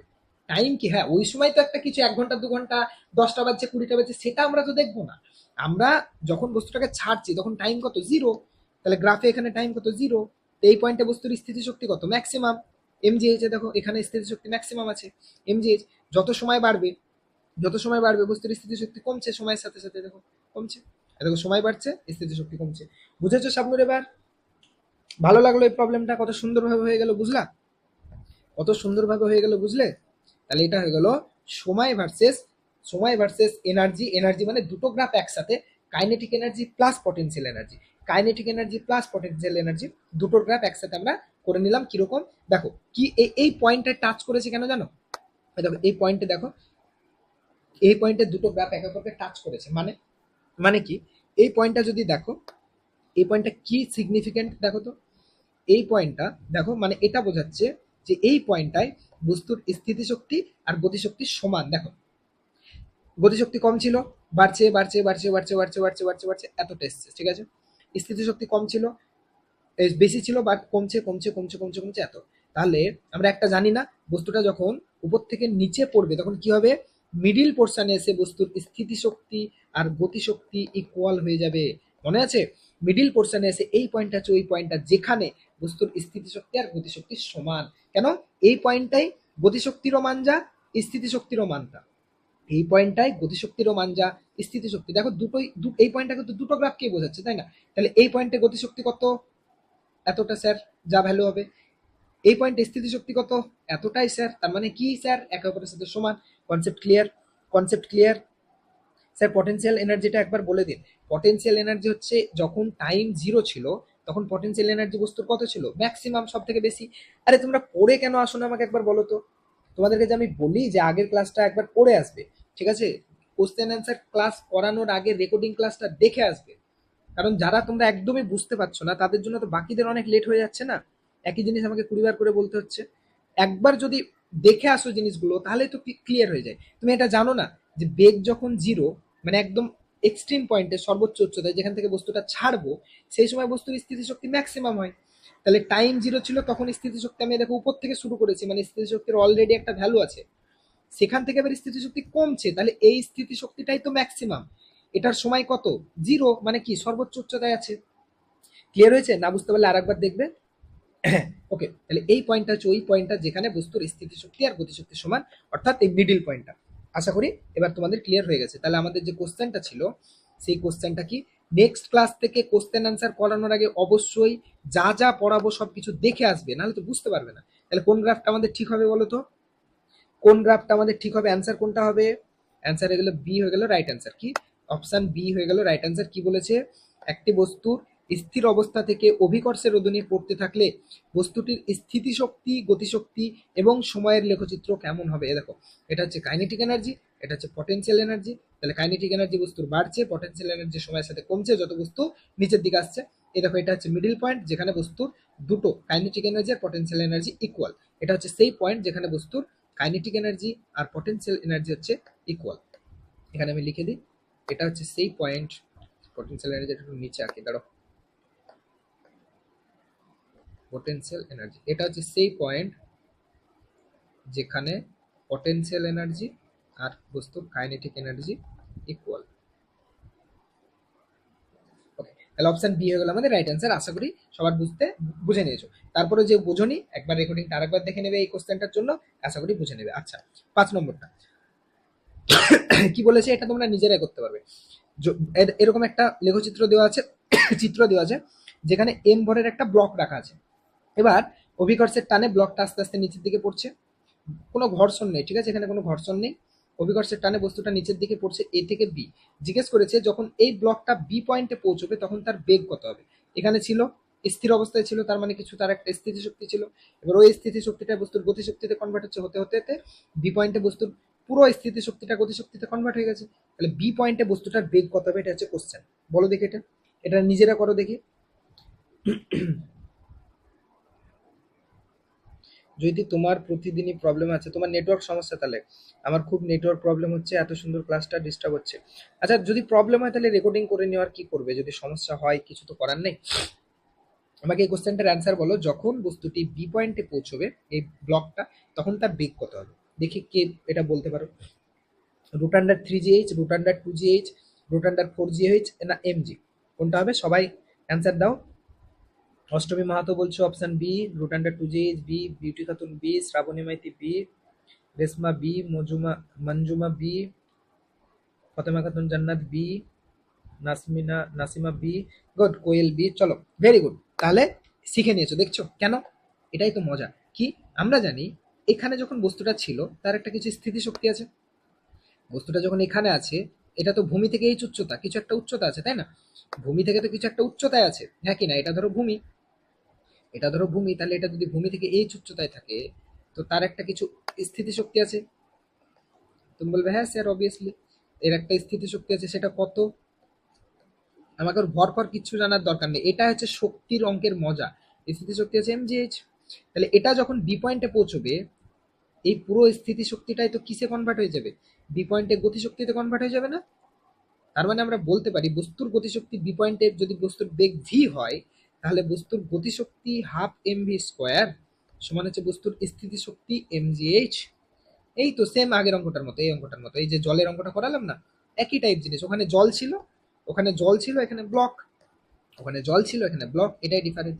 তাহলে স্যার এই হাফ এম ভি স্কোয়ার মানে হচ্ছে mgh। তাহলে স্যার আমাকে আর কি আটকাবে? তাহলে স্যার দুই দিক থেকে এম কেটে গেল, দেখো এম কেটে যাচ্ছে, এর জন্য ভরের কোনো ভ্যালু নেই এখানে, ঠিক আছে?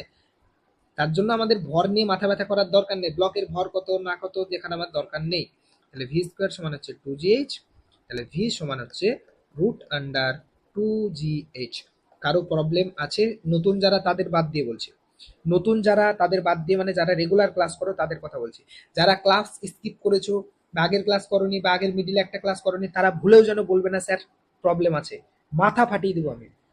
তোমাদের মিডিলে একদিন করে ছুটি থাকে, যদি একটা ক্লাস নাও করা যায়, মিডিলে একটা ক্লাস করে নিতে পারো না? এত ব্যস্ত কিসের? কি লাইফে এত কাজ তোমাদের, ক্লাস করার টাইম পাও না?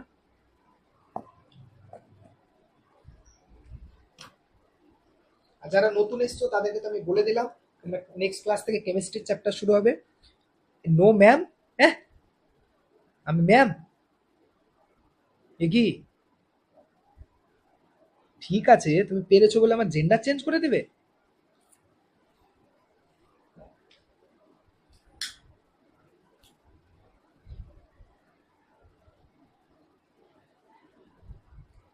এটা তো ঠিক না অজিতা। ওকে চলো, তাহলে আশা করি এই প্রবলেমটা তোমাদের ক্লিয়ার হলো। দেখছো, এটাই মজা, বুঝতে পারলে? এই প্রবলেম দেখো, এই প্রবলেম যদি আজ থেকে তোমরা 1 মাস বা 1.5 মাস আগে দেখতে, তোমাদের হাত পা থরথর করে কাঁপতে লাগতো না? এইসব এই টাইপের প্রবলেম যদি 1 মাস আগে দেখতে, তোমাদের হাত পা পুরো কাঁপতে লাগতো না থরথর করে? এখন দেখো কত সুন্দরভাবে তোমরা নিজেরা অ্যান্সার করতে পারছো। That's the beauty of physics. বোঝা গেল? যদি একবার বুঝে নাও, একবার কনসেপ্টগুলো ক্লিয়ার হয়ে যায়, এত মজা লাগবে না, এত সুন্দর লাগবে, এত সহজে সহজে প্রবলেম করতে পারবে, তার কোনো শেষ নেই। ঠিক আছে?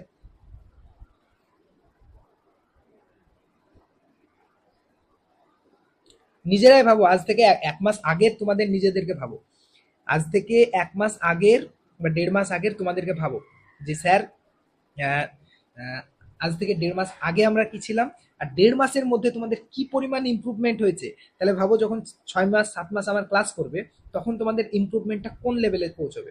সো বি কনফিডেন্ট, এই জিনিসটা মাথার মধ্যে ঢুকিয়ে নাও। ফিজিক্স আমার কাছে ইজি জিনিস, এই জিনিসটা মাথার মধ্যে ঢুকিয়ে নাও। কারণ তোমার যে স্টিরিও টাইপ, তুমি যে ছোট থেকে ভেবে এসছো, আমি ফিজিক্স পারি না স্যার, ফিজিক্স দেখলেই স্যার আমার মাথা ঘুরতে লাগে স্যার, আমি অজ্ঞান হয়ে যাই, এই স্টিরিও টাইপ আগে ভাঙো। ঠিক আছে? নিজের মধ্যে এই বিশ্বাসটা নিজের মধ্যে আনো যে I can do it, I can sir, I can solve every problem of physics. এই ভাবনাটা নিজের মধ্যে যেদিন আনবে, সেদিন দেখবে তারপর তো বাকিটার জন্য আমি আছি। আর নিজের প্র্যাকটিস ব্যাস।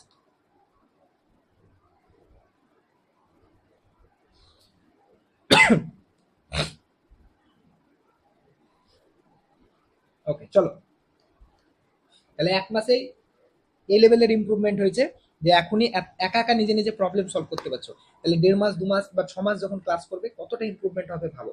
তার জন্য তোমাদের কাছ থেকে আমি একটাই জিনিস চাই, সেটা হচ্ছে টাইম। সব ক্লাসগুলো রেগুলার করো, যা যা বলছি হোমওয়ার্ক দিচ্ছি সেগুলো ট্রাই করো।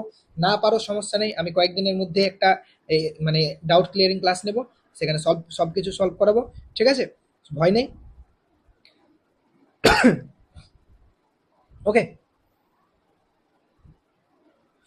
একজন সুজাতা বলছে 6 মাসে অনেক কিছু জেনে যাবো। দেখো, 6 মাসে ফিজিক্সের কটা প্রবলেম সলভ করতে পারবে না পারবে সেটা তোমার উপর ডিপেন্ড করছে, কারণ ওটা তোমার প্র্যাকটিসের উপর নির্ভর করে। ঠিক আছে?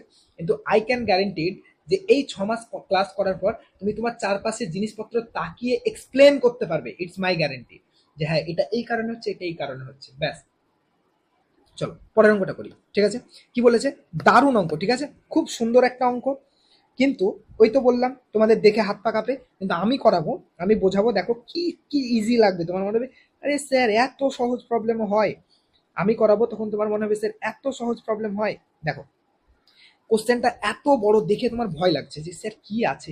আমি আগেই বললাম ভয় পাবে না। ঠিক আছে? যে ভয় পেয়ে গেল সে ওখানে শেষ।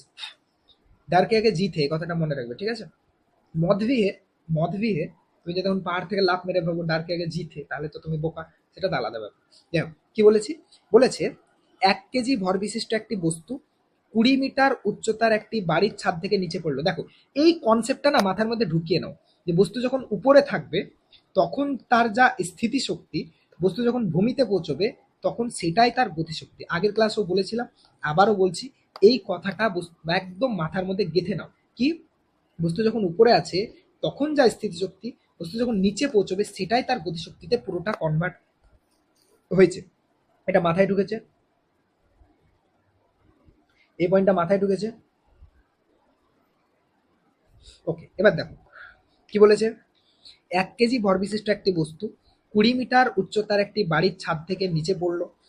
প্রথম জিজ্ঞেস করেছে বস্তুটির স্থিতিশক্তি কত, বস্তুটি যে বেগ নিয়ে ভূমি স্পর্শ করে তা কত, বস্তুটির সর্বোচ্চ গতিশক্তি কত, ভূমি থেকে 2 মিটার উচ্চতায় বস্তুটির স্থিতিশক্তি গতিশক্তি কত। 4টে কোশ্চেন, এই 4টে সলভ করবো তোমাদের, তাহলে অনেক কিছু ক্লিয়ার হয়ে যাবে। দেখো কিরকম বলেছে।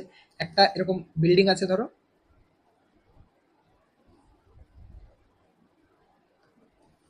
এটা, ধরো একটা 20 মিটার উচ্চতার একটা বিল্ডিং। কত মিটার বলেছে কোশ্চেনে? 20 মিটার। ঠিক আছে? তাহলে 20 মিটার উচ্চতার একটা বিল্ডিং। ঠিক আছে? এই বিল্ডিং এ দাঁড়িয়ে তুমি কি করছো, একটা বাড়ির এই ছাদ থেকে একটা বস্তুকে ফেলছো। তাহলে বস্তুটা যখন এখানে আছে, সেটা তোর স্থিতিশক্তি ভূমি থেকে। তাহলে 1 নম্বর কোশ্চেনের অ্যান্সার তো সবাই পারবে, 1 নম্বর কোশ্চেনের অ্যান্সার তো সবাই পারবে, কিছুই না, এমজিএইচ। তাহলে বস্তুটার স্থিতিশক্তি মানে ওই যখন উপরে আছে তখন, তাই না? তাহলে স্থিতিশক্তি কত? স্থিতিশক্তির অ্যান্সারটা তোমরা নিজে দাও। বস্তুর ভর 1 কেজি বলেছে, তাহলে ওই বস্তুটার স্থিতি শক্তি হবে mgh। ভূমি থেকে m হচ্ছে 1 কেজি, জি এর ভ্যালু আমি 9.8 নিচ্ছি এখনকার জন্য, অঙ্কটাই 9.8 দেওয়া ছিল। আর এইচ উচ্চতা বলেছে 20। 20 দেখো দেখো কোশ্চেনে দেওয়া আছে 20 মিটার উচ্চতা, তাই না? তাহলে উচ্চতা দেওয়া আছে 20, তাহলে বসিয়ে দাও, ক্যালকুলেট করো। 9.8 কে যদি 20 দিয়ে গুণ করো তাহলে 19.6 আসে, তাকে আবার 10 দিয়ে, সরি 2 দিয়ে গুণ করলে আবার 10 দিয়ে গুণ করো, তার মানে এক কথায় 196 আসবে। তাহলে বস্তুটার স্থিতি শক্তি হচ্ছে 196 জুল। এতটুকু নিয়ে কারো কোনো সমস্যা আছে? এইটুকু নিয়ে কারো কোনো সমস্যা আছে? আচ্ছা, কেউ যদি 10 নাও তাহলে 200 অ্যান্সার আসবে, কেউ যদি 10 নাও 200 অ্যান্সার আসবে, কারো ভুল না। যারা 10 নিয়ে করেছো 200 আসবে, এক্স্যাক্টলি ঠিক করেছো, কোনো সমস্যা না।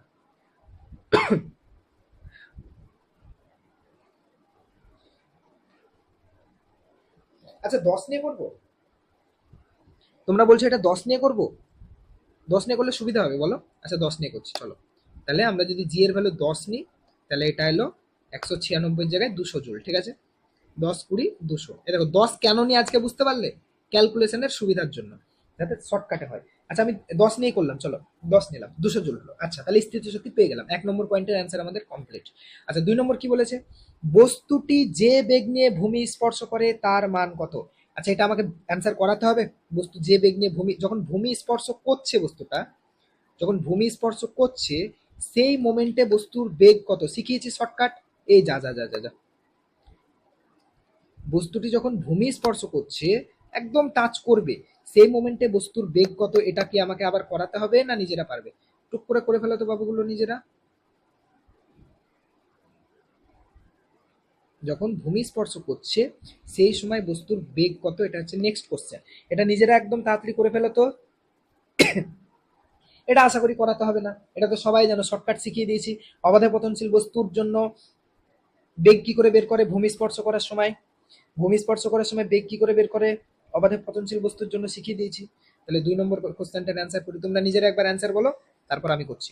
তোমরা নিজেরা একবার অ্যান্সার বলো তারপর আমি করছি।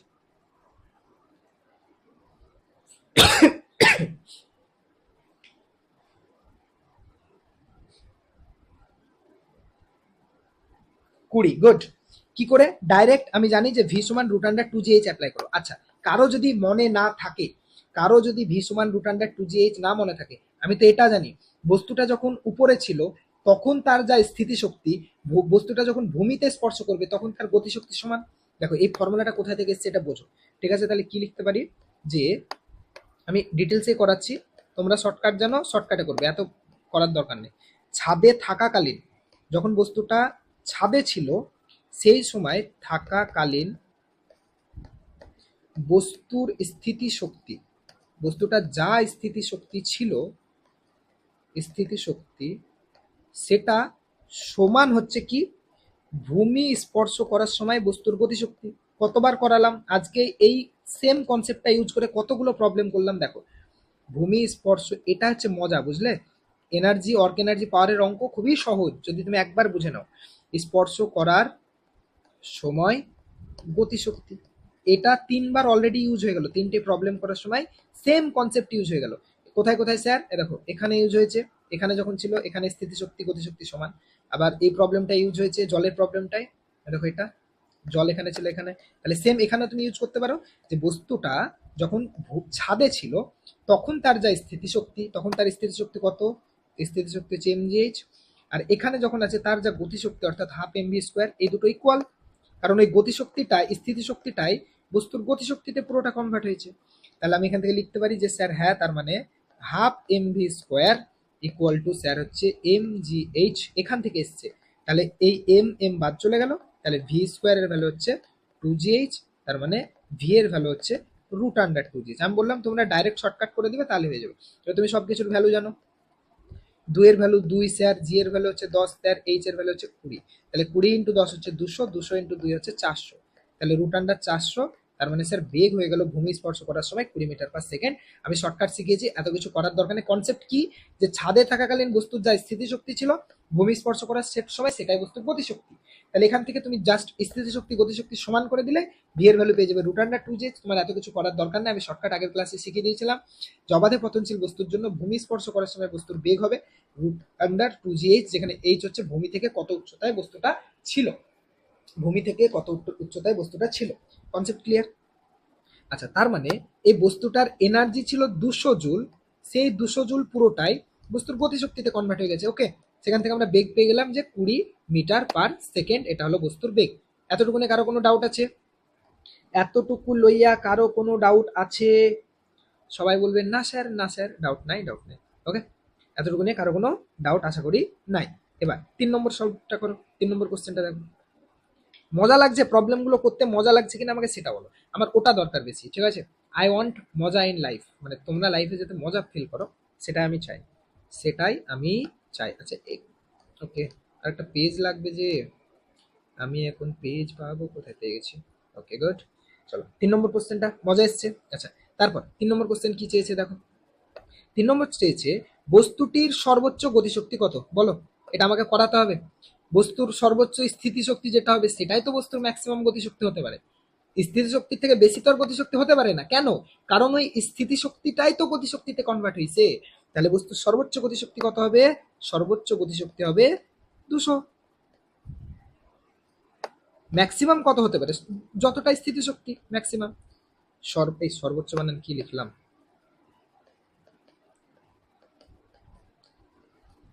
সর্বোচ্চ গতিশক্তি হবে স্যার বস্তুর প্রাথমিক স্থিতিশক্তির সাথে সমান।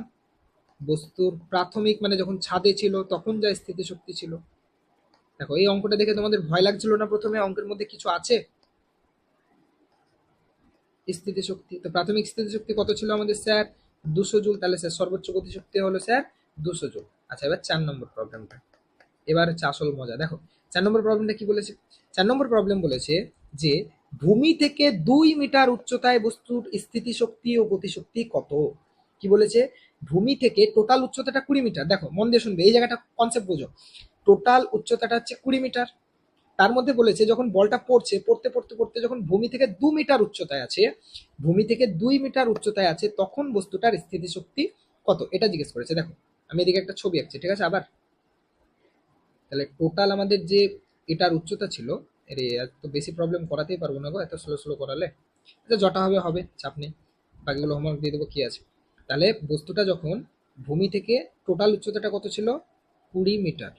ওকে, তার মধ্যে বলেছে ভূমি থেকে যখন 2 মিটার উচ্চতায় আছে, মানে ধরো এইরকম জায়গায় 2 মিটার উচ্চতায় আছে, সেই সময় বস্তুর স্থিতিশক্তি কত, এটা জিজ্ঞেস করেছে। স্থিতিশক্তি আর গতিশক্তি দুটোই জিজ্ঞেস করেছে। আচ্ছা, এটা এবার তোমাদের একটু ডিস্টার্ব করবে তোমাদেরকে, কিন্তু আমি আছি, সো ডিস্টার্ব করার কিচ্ছু নেই, একদম সহজে করিয়ে দিচ্ছি। দেখো কনসেপ্ট বুঝিয়ে দিচ্ছি। তাহলে 2 মিটার ভূমি থেকে যখন উঁচুতে আছে, মানে পৌঁছচ্ছে, সেই সময় বস্তুর স্থিতিশক্তি আর গতিশক্তি চেয়েছে। আচ্ছা, তুমি আমাকে বলো, তুমি গতিশক্তি বের করতে পারলে না ধরো, কিন্তু তুমি স্থিতিশক্তি বের করতে পারবে না 2 মিটার উচ্চতায়। ভূমি থেকে 2 মিটার উপরে যখন আছে তখন স্থিতিশক্তি কত? ভূমি থেকে যখন 2 মিটার উচ্চতায় আছে তখন স্থিতিশক্তি কত? এটা তো তুমি ইজিলি বের করতে পারবে। ভূমি থেকে 2 মিটার উচ্চতায় যখন আছে, স্থিতিশক্তি তো বের করা সহজ, তাই না? গতিশক্তি বের করতে গেলে নাহলে বেগ লাগবে, কিন্তু স্থিতিশক্তি তো লাগবে না। 2 মিটার উচ্চতায় বস্তুর স্থিতিশক্তি কত?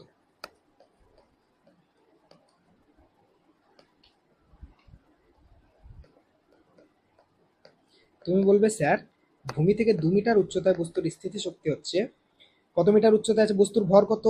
1। উচ্চতা কত? জি কত? জি এর ভ্যালু হচ্ছে 10। উচ্চতা কত? ভূমি থেকে 2 মিটার, তার মানে স্যার ভূমি থেকে 2 মিটার উচ্চতায় স্থিতিশক্তি হচ্ছে 20 জুল। এটা নিয়ে কারো ডাউট আছে? দেখো এম জি এইচ, এম বস্তুর ভর, জি হচ্ছে এত, আর কত উচ্চতা চেয়েছে? 2 মিটার, এইচ, তাহলে 20 জুল। আচ্ছা আমাকে বলো, বস্তুর মোট স্থিতিশক্তি কত ছিল? বস্তুর মোট সরি, মোট শক্তি কত ছিল? স্থিতিশক্তি যেটা, সেটাই মোট শক্তি, যান্ত্রিক শক্তি 200। আচ্ছা, তার মধ্যে 20 জুল যদি গতিশক্তি হয়, এই স্থিতিশক্তি হয়, তাহলে বাকিটা কি? বাকিটা হচ্ছে এই স্থানে বস্তুর গতিশক্তি। এখানে বস্তুর স্থিতিশক্তি দেখো পুরো 200 জুল, 200 জুল যেটা আছে যখন নিচে আসছে, পুরো 200 জুলই কি হয়েছে? গতিশক্তিতে কনভার্ট হয়ে গেছে। তাহলে এই পয়েন্টটায় আমরা দেখলাম স্থিতিশক্তি পেলাম 20 জুল, তার মানে 200-র মধ্যে বাকি 180 কি আছে এখানে? বস্তুর গতিশক্তি। বোঝা গেছে? শক্তিকে সৃষ্টি ধ্বংস করা যায় না, যা ছিল কনস্ট্যান্ট থাকবে যান্ত্রিক শক্তি। তাহলে আগে যদি 200 জুল থাকে, এখনো 200 জুল, তার মধ্যে 20 জুল যদি স্থিতিশক্তি হয়, বাকিটা কি? গতিশক্তি। তাহলে গতিশক্তি কত? 200 - 20 জুল। কারো বুঝতে সমস্যা আছে? যান্ত্রিক শক্তি মাইনাস স্থিতিশক্তি মানে গতিশক্তি, তার মানে 180 জুল। দেখো এত বড় একটা প্রবলেম, এত বড় একটা প্রবলেম কত বাচ্চার মতো সহজে হয়ে গেল শুধু শক্তির কনসেপ্ট বুঝে। শক্তির কনসেপ্ট, স্থিতিশক্তিটাই গতিশক্তিতে কনভার্ট হচ্ছে, এই একটা কনসেপ্ট বুঝে তুমি এত বড় একটা অঙ্ক কত সহজে মুখে মুখে করে দিলে, কিচ্ছু তোমাকে খাটতে হলো না, ভাবতে হলো না। কনসেপ্ট ক্লিয়ার হয়েছে? সবাই বুঝছো অঙ্কটা? সবাই অঙ্কটা বুঝেছো না বুঝো নাই? বুঝেছো? আশা করি বুঝেছো। ওকে চলো এবার ফার্স্ট ফার্স্ট যাই একটু, ঠিক আছে? এবার কয়েকটা অঙ্ক দেখো, ওই কয়েকটা কোশ্চেন। প্রথম কোশ্চেনটা কি বলেছে? বলেছে একটি হালকা বস্তু একটি ভারী বস্তুর ভরবেগ সমান, মানে একটা বস্তু যেটা হালকা মানে তার ভর কম, আর একটা বস্তু যেটা ভারী যার মানে তার ভর বেশি। তাহলে একটা হালকা বস্তু আর একটা ভারী বস্তু দুজনের ভরবেগটা সমান তোমাকে বলে দিয়েছে। তাহলে বলেছে হালকা বস্তুর গতিশক্তি বেশি, ভারী বস্তুর গতিশক্তি বেশি, উভয়ের গতিশক্তি সমান, বলা সম্ভব নয়। দারুণ কোশ্চেন, তোমাদের পরীক্ষায় এর আগেও পড়েছে কোশ্চেনটা, ঠিক আছে? বা যে কোনো তোমাদের যে কম্পিটিটিভ এক্সামগুলো হয় সেগুলোর কোনো না কোনোটাতে এই অঙ্কটা দেয়, ঠিক আছে? কি বলেছে? একটা হালকা বস্তু আর একটা ভারী বস্তু, তাদের যদি ভরবেগ সেম হয় তাহলে হালকা বস্তুর গতিশক্তি বেশি না ভারী বস্তুর গতিশক্তি বেশি না উভয়ের গতিশক্তি সমান, না বলা সম্ভব নয়।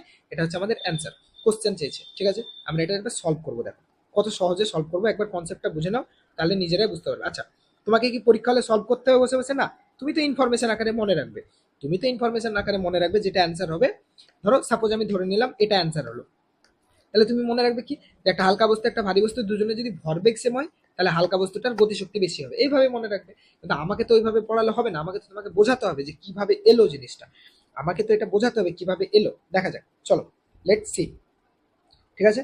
লেটস সি যে এই অঙ্কটা কিভাবে আমরা সলভ করব। ওকে দেখো খুব সুন্দর অঙ্ক। তাহলে কি বলেছে?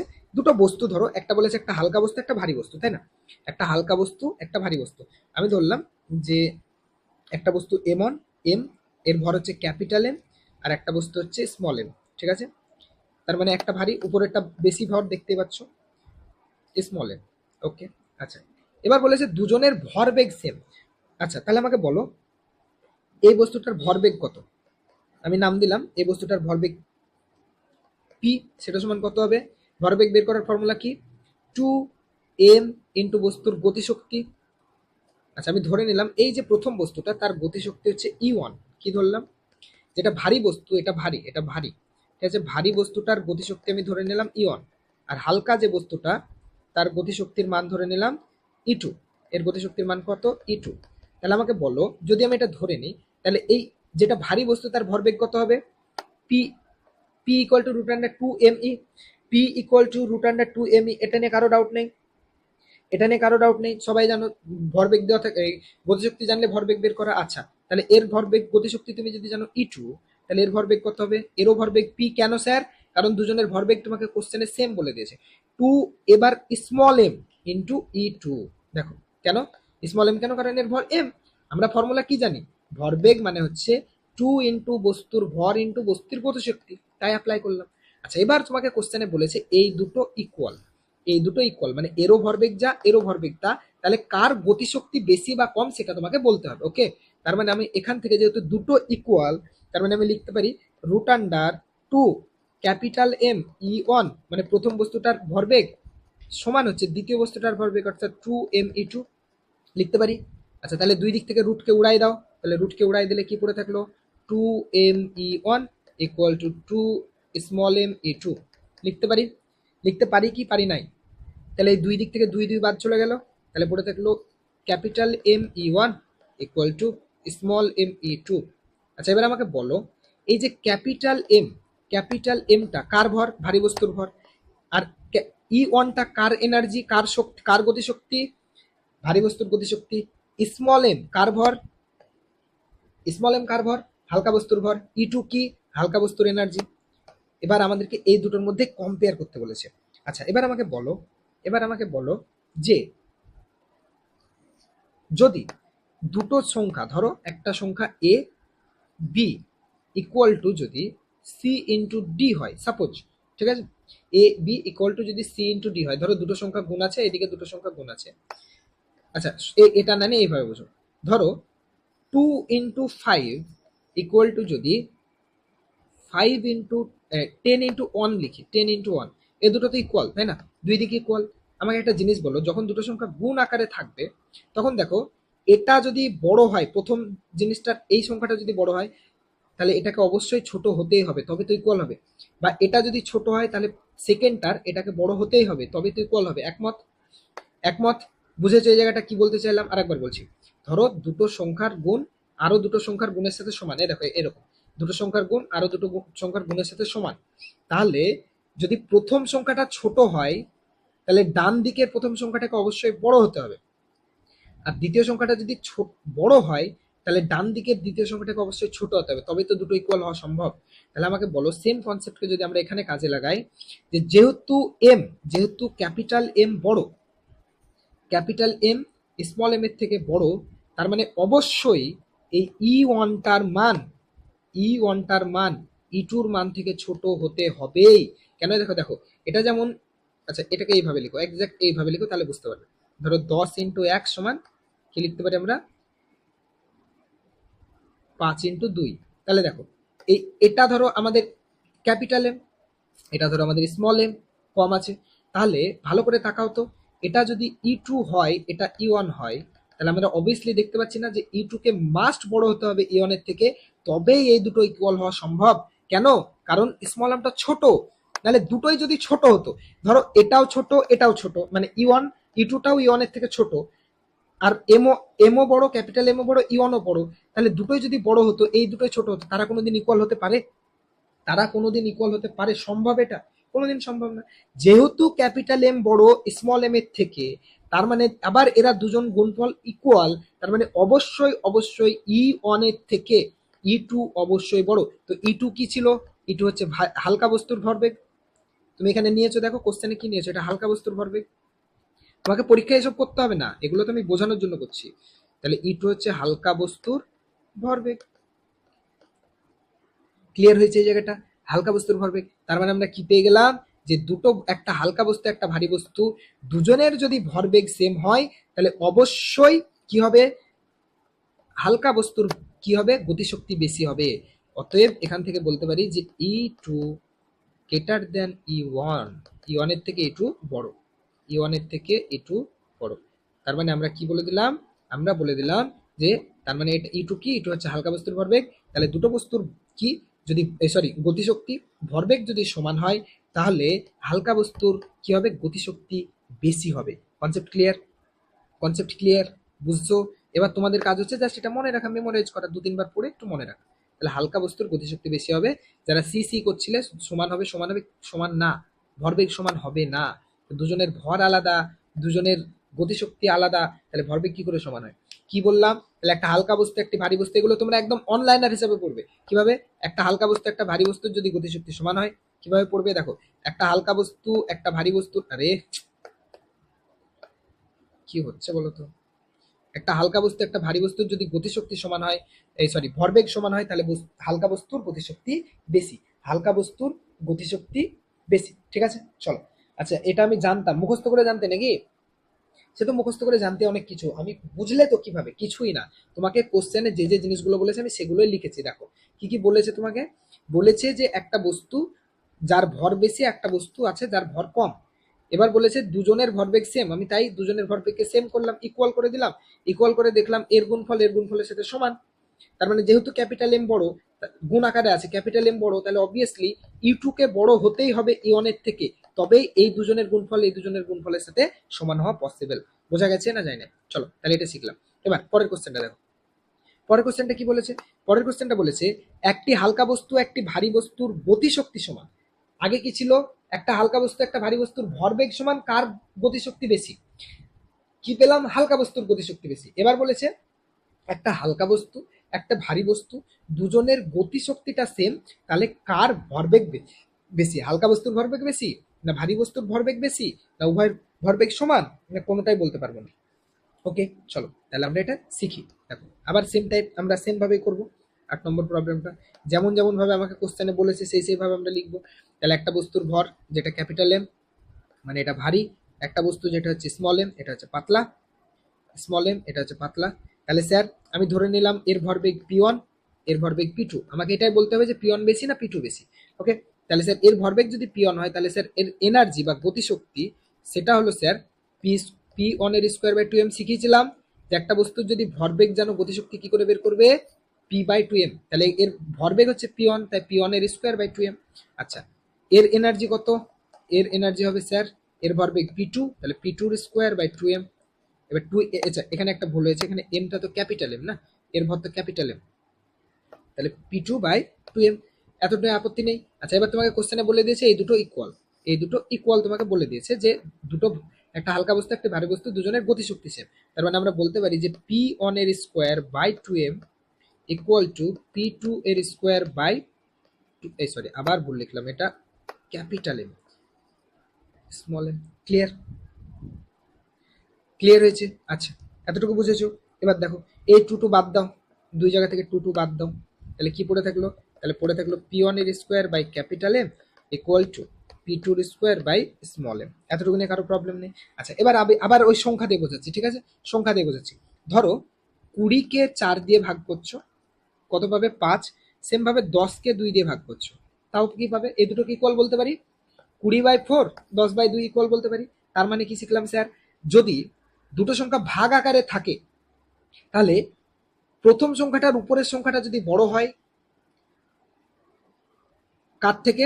দ্বিতীয় সংখ্যাটার উপরের থেকে, তাহলে স্যার অবশ্যই ভাগের ক্ষেত্রে প্রথম পার্টটার নিচের সংখ্যাটাকেও দ্বিতীয় পার্টটার নিচের সংখ্যার থেকে বড় হতেই হবে, তবেই এরা ইকুয়াল হওয়া সম্ভব। যদি ভাগ হয়, গুণের ক্ষেত্রে উল্টো হয়েছিল। গুণের ক্ষেত্রে কি দেখেছিলাম? গুণের ক্ষেত্রে দেখলাম যে যদি প্রথম পার্টের প্রথম সংখ্যাটা বড় হয় দ্বিতীয় পার্টের প্রথম সংখ্যার থেকে, তাহলে অবভিয়াসলি দ্বিতীয় পার্টের দ্বিতীয় সংখ্যাটাকে প্রথম পার্টের প্রথম সংখ্যার থেকে, এই দ্বিতীয় সংখ্যার থেকে বড় হতেই হবে, মানে একের থেকে একে বড় হতেই হবে। ভাগের ক্ষেত্রে সম্পূর্ণ উল্টো। দেখো 20 10-এর থেকে বড়, উপরের পার্টগুলো আগে দেখো। তাহলে অবশ্যই আমরা দেখলাম ইকুয়াল হতে গেলে এই নিচের পার্টে যা আছে তার থেকে এই বাম দিকের নিচের পার্টটাকে বড় হতেই হবে। বোঝা গেছে? তাহলে সেম কনসেপ্টকে যদি আমরা এখানে লাগাই, তাহলে আমরা বলতে পারি যে যেহেতু যেহেতু M greater than small M, মানে এটা এটার থেকে বড়, তার মানে অবশ্যই অবশ্যই এটার থেকে, মানে p2 থেকে p1 বড় হবে। তার মানে অতএব এখান থেকে আমরা বলতে পারি যে p1 greater than p2। p1 কি? ভারী বস্তুর ভরবেগ, ভারী বস্তুর ভরবেগ। তাহলে দেখলাম স্যার এটা বড়, ভারী বস্তুর ভরবেগ। এক্সাম্পল গুলো দিচ্ছে, এগুলো বুঝতে পারছো তো? আমি আবার বলছি, এটা ধরো বাম দিকের পার্ট, এটা ডান দিকের পার্ট। ভাগের ক্ষেত্রে আমরা কি দেখলাম যে 20/4 মানেও স্যার 5, আর 10/2 মানেও 5। তার মানে এই দুটো ইকুয়াল, এটা নিয়ে ডাউট নেই। ইকুয়াল এরা কখন হচ্ছে ভাগের ক্ষেত্রে? যদি স্যার বাম দিকের পার্টটার উপরের পার্টটা, বাম দিকের পার্টটার হর যেটাকে বলি, এটাকে আমরা কি বলি? লব, আর নিচেরটা হর। বাম দিকের পার্টটা লবটা যদি স্যার ডান দিকের পার্টের লবের থেকে বড় হয়, দেন বাম দিকের পার্টটার হরটাকেও সে ডান দিকের পার্টের হরের থেকে বড় হতে হবে, তবেই ভাগের ক্ষেত্রে তারা ইকুয়াল হবে। দুটো আলাদা আলাদা জিনিস ইকুয়াল হবে। বোঝা গেছে না যায়নি? তাহলে আমরা কি পেলাম যে স্যার যদি দুটো বস্তুর গতিশক্তি সমান হয়, একটা হালকা বস্তু একটা ভারী বস্তু, তাহলে স্যার ভারী বস্তুর ভরবেগ বেশি হবে, ভারী বস্তুর ভরবেগ বেশি হবে। দেখো ভয়ে ভারী ভয়ে ভরবেগ কিভাবে মনে রাখবে শর্টকাটে? ভয়ে ভারী ভয়ে ভরবেগ, তার মানে স্যার যদি আমাদেরকে ভরবেগ জিজ্ঞেস করে তখন ভারী বস্তুর হবে, আর তাহলে বাকিটা উল্টো হবে, এভাবে মনে রাখবে। দেখো ভয়ে ভারী আর ভয়ে ভরবেগ, তাহলে যখন কোশ্চেনে তোমাকে ভরবেগ জিজ্ঞেস করবে, ভরবেগ, তাহলে কার ভরবেগ বেশি সেটা জিজ্ঞেস করবে, তো ভরবেগ কার বেশি হবে? যে ভারী। ভয়ে ভরবেগ ভয়ে ভারী। আর যদি হালকা জিজ্ঞেস করে গতিশক্তি, ওটা এমনি মনে রাখবে উল্টো, যে হালকার হবে। তাহলে এইভাবে মনে থেকে যাবে সহজে। ক্লিয়ার? ক্লিয়ার হয়েছে না হয় না? তাড়াতাড়ি বলো। 8 নম্বর ক্লিয়ার? ওকে। এবার 9 নম্বর কোশ্চেনটা দেখো। 9 নম্বর কোশ্চেন তো বাচ্চাদের কোশ্চেন, কিছুই নেই। 9 নম্বর কোশ্চেন তো বাচ্চাদের কোশ্চেন, কিছুই নেই। 9 নম্বর কোশ্চেন কি বলেছে? বলেছে একটি বস্তুর বেগ দ্বিগুণ করা হলে বস্তুটির গতিশক্তি কত হবে। বলেছে একটি বস্তুর যদি বেগ দ্বিগুণ করো তাহলে তার গতিশক্তি কত হবে। এটা হচ্ছে কোশ্চেন। এটা কোনো কোশ্চেন? এটা কোনো কোশ্চেন? একটা বস্তুর বেগকে তুমি দ্বিগুণ করেছো, তাহলে বস্তুর গতিশক্তি কত হবে? ধরো আগে একটা বস্তুর গতিশক্তি ছিল, আগে একটা বস্তুর গতিশক্তি ছিল ই, সেটা হলো 1/2 mv²। ঠিক আছে? একটা বস্তুর ভি বেগে যাচ্ছিল, এম ভরের বস্তু, তাহলে এটা প্রাথমিক গতিশক্তি ছিল 1/2 mv²। এবার তুমি কি করেছো? বস্তুটার ভরকে এম কে বাড়িয়ে 2m করে দিয়েছো, এই সরি এম কে না, ভি কে বাড়িয়ে 2v করে দিয়েছো, ভি কে বাড়িয়ে 2v করে দিয়েছো, বেগ দ্বিগুণ করে দিয়েছো। আগে যা বেগ ছিল তার তুলনায় দ্বিগুণ করে দিয়েছো। তাহলে এখন গতিশক্তি বের করো তো। তাহলে এখন যে গতিশক্তি হবে আমি সেটাকে নাম দিলাম ই স্টার, মানে একটা নতুন গতিশক্তি, তাই ই স্টার নাম দিলাম। আচ্ছা, ই স্টার মানে এটা হচ্ছে এখনকার মানে বেগ বাড়ার পর। তাহলে ফর্মুলায় বসাও, ভর তো বাড়াওনি, তাহলে ভর এম ই আছে, বেগ বাড়িয়ে ভি এর জায়গায় কত করেছো 2v। আচ্ছা এটাকে এই সাইডে করি, দাঁড়ো এক সেকেন্ড। এখন কি করেছো তুমি, বেগটাকে ভি থেকে বাড়িয়ে 2v করেছো, কোশ্চেনে বলেছে বেগ দ্বিগুণ করছো, তাহলে 2v করেছো। ওকে, কোশ্চেনে বলেছে 2v করেছো, তাহলে আমি এখন যে গতিশক্তিটা পাবো সেটাকে নাম দিলাম ই স্টার। সেটা কত হবে, ভর চেঞ্জ করেছো না স্যার, তাহলে এমই আছে, বেগটা চেঞ্জ হয়েছে স্যার, ভি এর জায়গায় হয়েছে 2v, দ্বিগুণ করেছি বেগটা, তাহলে কত হচ্ছে দাঁড়াচ্ছে দেখেন তো sir, half into M into 2v মানে 2 এর স্কোয়ার 4 আর ভি এর square V square.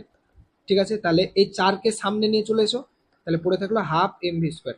Half M V স্কোয়ারটা কি ছিল গো, হাফ এম ভি স্কোয়ার কি প্রাথমিক গতিশক্তি না, তাহলে আমরা পেয়ে গেলাম স্যার ই স্টার মানে হচ্ছে 4 গুণ প্রাথমিক গতিশক্তির, প্রাথমিক গতিশক্তির 4 গুণ হয়ে গেল স্যার বেগ যদি দ্বিগুণ করি, তাহলে স্যার আমরা অ্যান্সার বলে দিলাম যে একটা বস্তুর যদি বেগ দ্বিগুণ করা হয়, বেগ দ্বিগুণ করা হয় তাহলে ভরবেগ 4 গুণ হবে, বেগ দ্বিগুণ করা হয় তাহলে ভরবেগ 4 গুণ হবে। স্যার সব কোশ্চেনকে আমরা এইভাবে সলভ করে করে দেখবো, এভাবে স্যার সব সব সলভ করে করে দেখবো না, করার দরকার নেই।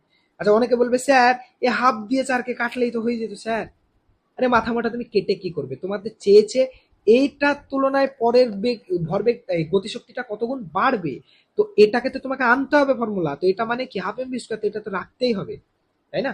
আচ্ছা তুমি এখন জিজ্ঞেস করবে যে স্যার তাহলে আমরা সব এইভাবে বের করে করে দেখবো স্যার এই বসে বসে, না কিচ্ছু করার দরকার নেই। তুমি জানো ফর্মুলা আছে half M V square, formula আছে হাফ এম ভি স্কোয়ার, তার মানে ভি চেঞ্জ হলে কত গুণ গতিশক্তি বাড়বে, ভির স্কোয়ার গুণ আকারে, মানে ভি যদি দ্বিগুণ চেঞ্জ হয় তাহলে গতিশক্তি বাড়বে 4 গুণ, ভি যদি 3 গুণ চেঞ্জ হয় গতিশক্তি বাড়বে 9 গুণ, ভি যদি চার গুণ চেঞ্জ হয় গতিশক্তি বাড়বে 16 গুণ। কেন, কারণ ভি এর মাথায় স্কোয়ার আছে, যদি স্কোয়ার না থাকতো, সাপোজ ধরো এরকম থাকতো হাফ এম ভি, তাহলে কি হতো, ভি যদি দ্বিগুণ বাড়তো গতিশক্তিও দ্বিগুণ বাড়তো, ভি যদি 4 গুণ বাড়তো গতিশক্তিও 4 গুণ বাড়তো, ভি যদি 5 গুণ বাড়তো গতিশক্তি 5 গুণ বাড়তো, কিন্তু যেহেতু ওর মাথায় স্কোয়ার আছে, দেখো দেখলে না এই স্কোয়ারটা গুণ হয়ে যাচ্ছে এখানে, তাহলে কি হবে, যেহেতু ভি এর স্কোয়ার আছে তাহলে কি হবে, সবসময় যা থাকবে তার স্কোয়ার আকারে বাড়বে। ঠিক আছে, বোঝা গেছে না যায় না? তাহলে যেহেতু দ্বিগুণ বাড়ছে বেগটা, তাহলে গতিশক্তি কত বাড়বে 4 গুণ।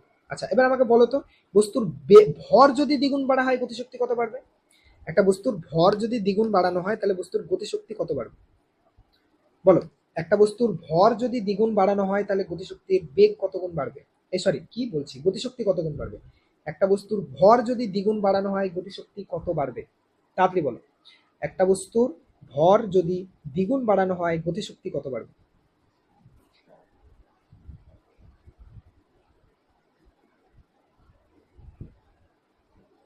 कहाँ गए गो तुम लोग, तुम्हारा टेक्स्ट नहीं आ रहा है, जल्दी जल्दी करो। एक ही টেক্সট অফ হয়ে গেল কেন, একটা কোশ্চেন জিজ্ঞেস করলাম যে বলো একটা বস্তুর ভর যদি দ্বিগুণ বাড়ানো হয় তাহলে বস্তুর গতিশক্তি কত গুণ বাড়বে, আগের তুলনায় কত গুণ বেড়ে যাবে। তোমাদের টেক্সট আসছে না কেন গো, এ অর্ধেক কে বলছে রে, আরে ভর অর্ধেক কেন হবে, আরে এদেরকে নিয়ে আমি কি করব, আল্লাহ, হে ভগবান আল্লাহ যাই বলো আমাকে মাফ করে দাও। দেখো কি বলেছে, গতিশক্তির ফর্মুলা কি, হাফ এম বি স্কোয়ার, এক, সব শিয়ালের একই ডাক, এটা কথা আছে জানো, একজন অর্ধেক বললে সবাই অর্ধেক অর্ধেক করছে, মাথা মোটা গুলো সব, একটু ভাবেও না। আরে এক্ষুনি তো শিখালাম ই এর সাথে এম এর কি রিলেশন, সরল সম্পর্ক, মানে কি এম যতগুণ বাড়বে ইও ততগুণ বাড়বে, ই এর সাথে এম এর ফর্মুলাতে রিলেশন কি, ই আর এম কিভাবে আছে, সরল সম্পর্ক আছে, মানে এম যতগুণ বাড়বে ইও ততগুণ বাড়বে, সরল সম্পর্ক মানেই তো তাই। তাহলে ভর যদি দ্বিগুণ বাড়ানো হয় বেগও দ্বিগুণ বাড়বে, ভর যদি দ্বিগুণ বাড়ানো হয় বেগও দ্বিগুণ বাড়বে।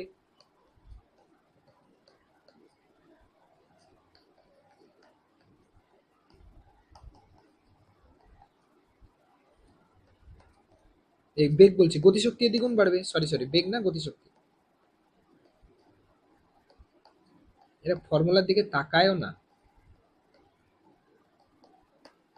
দেখো এখানে দুটো পয়েন্ট বোঝো, একটা হচ্ছে ই ইকুয়াল টু ফর্মুলা কি, গতিশক্তি equal to half M V square, তার মানে কি, তার মানে ই ভি এর সাথে কি সম্পর্ক আছে, ভি স্কোয়ার, ই ভি এর ভি স্কোয়ার এর মতো রিলেশন আছে, মানে কি যদি বেগটা দ্বিগুণ বাড়ে তার স্কোয়ার হারে কি বাড়বে? গতিশক্তি বাড়বে। বেগটা যদি দ্বিগুণ বাড়ে, দ্বিগুণ মানে যতগুণই বাড়ুক, গতিশক্তি তার স্কোয়ার হারে বাড়বে। আর এর সাথে এম এর রিলেশন কি? সরল সম্পর্ক। তার মানে এ যতগুণ বাড়বে ইও ততগুণই বাড়বে, কারণ এখানে স্কোয়ার কিউব কিছু নেই, তো পাওয়ার ওয়ান আছে, মানে এ যতগুণ বাড়বে ইও ততগুণ বাড়বে। বোঝা গেল? তুমি এভাবে করে দেখবে, এম কে বাড়িয়ে 2m করবে, ভি কে সেম রাখবে, দিয়ে বসিয়ে দেখবে তো কত আসছে, নিজেরা করবে, কিছুই না। বোঝা গেছে? তাহলে এটা যেহেতু স্কোয়ারের সাথে রিলেশন, ই এর সাথে স্কোয়ারের রিলেশন, তাই ভি যতগুণ বাড়বে তার স্কোয়ার হয়ে ই বাড়বে। আর এখানে যেহেতু কোনো কিছু নেই, তাহলে এম যতগুণ বাড়বে ইও ততগুণ বাড়বে। ক্লিয়ার হয়েছে? তাহলে যদি একটা বস্তুর ভর 4 গুণ বাড়ানো হয়, গতিশক্তি কত গুণ বাড়বে? 4 গুণই বাড়বে। বস্তুর ভর যদি 8 গুণ বাড়ানো হয়, গতিশক্তি কত গুণ বাড়বে? 10 গুণ, 8 গুণই বাড়বে। বোঝা গেল? আচ্ছা চলো তারপরের কোশ্চেনটা দেখো। তারপরের কোশ্চেন কি বলেছে? 10 নম্বর কোশ্চেনটা বলেছে, একটা বস্তুর ভরবেগ ছাড়া বস্তুর শক্তি থাকতে পারে পারে না বলা সম্ভব নয়। একটা বস্তুর ভরবেগ নেই কিন্তু বস্তুর শক্তি কি থাকতে পারে? একটা বস্তুর ভরবেগ নেই, বস্তুর শক্তি কি থাকতে পারে? একটা বস্তুর ভরবেগ 0, তাহলে কি তার কোনো শক্তি থাকতে পারে? কোনো রকম শক্তি, সে স্থিতি শক্তি হোক, গতি শক্তি হোক, যা ইচ্ছা হোক, শক্তি বলেছে। কোন শক্তি সেটা বলে দেয়নি। ভরবেগ নেই মানে গতি শক্তি নেই, এটা ঠিক। চলো, কি বললাম? একটা বস্তুর ভরবেগ ছাড়া বস্তুর শক্তি কি থাকতে পারে, এটা হচ্ছে কোশ্চেন।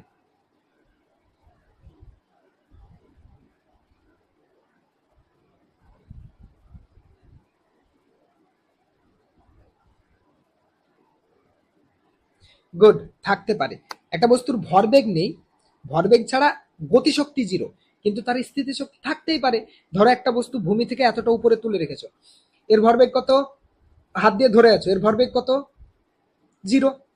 এর ভরবেগ 0, কারণ বেগ নেই তাই ভরবেগে 0। কিন্তু এর গতি স্থিতিশক্তি তো আছে, এমডিএইচ উচ্চতায় থাকার জন্য স্থিতিশক্তি আছে। তাহলে একটা বস্তুর ভরবেগ ছাড়া বস্তুর শক্তি থাকতে পারে। যে যে অ্যান্সার দিয়েছিলে কি মুখস্থ করে দিয়েছিলে না বুঝে? মুখস্থ করে দিয়েছিলে না বুঝে? তাহলে ভরবেগ নেই মানে কি নেই? গতিশক্তি নেই, গতিশক্তি নেই। গতিশক্তি কিন্তু 0। একটা বস্তুর ভরবেগ 0 মানে গতিশক্তি 0, কিন্তু শক্তি আছে, শক্তি থাকতেই পারে। বস্তুটা যদি ভূমি থেকে কিছুটা উপরে থাকে তাহলে স্থিতির শক্তি থাকবে, যদি ভূমিতে থাকে তখন থাকবে না। সেটা তোমাকে তো বলেনি কোথায় আছে, বলেছে থাকতে পারে কি, অবশ্যই থাকতে পারে। 11 নম্বর দেখো কি বলেছে। 11 নম্বর বলেছে, বস্তুর শক্তি ছাড়া বস্তুর ভরবেগ থাকতে পারে কি পারে না। উল্টো, এতক্ষণ ছিল বললো যে ভরবেগ নেই তাহলে শক্তি থাকতে পারে, হ্যাঁ পারে। এবার বলেছে বস্তুর শক্তি ছাড়া বস্তুর ভরবেগ। একটা বস্তুর মধ্যে শক্তিই নেই, একটা বস্তুর মধ্যে শক্তিই নেই, তাহলে তার ভরবেগ থাকতে পারে? একটা বস্তুর মধ্যে শক্তিই নেই, তাহলে কি তার ভরবেগ থাকতে পারে?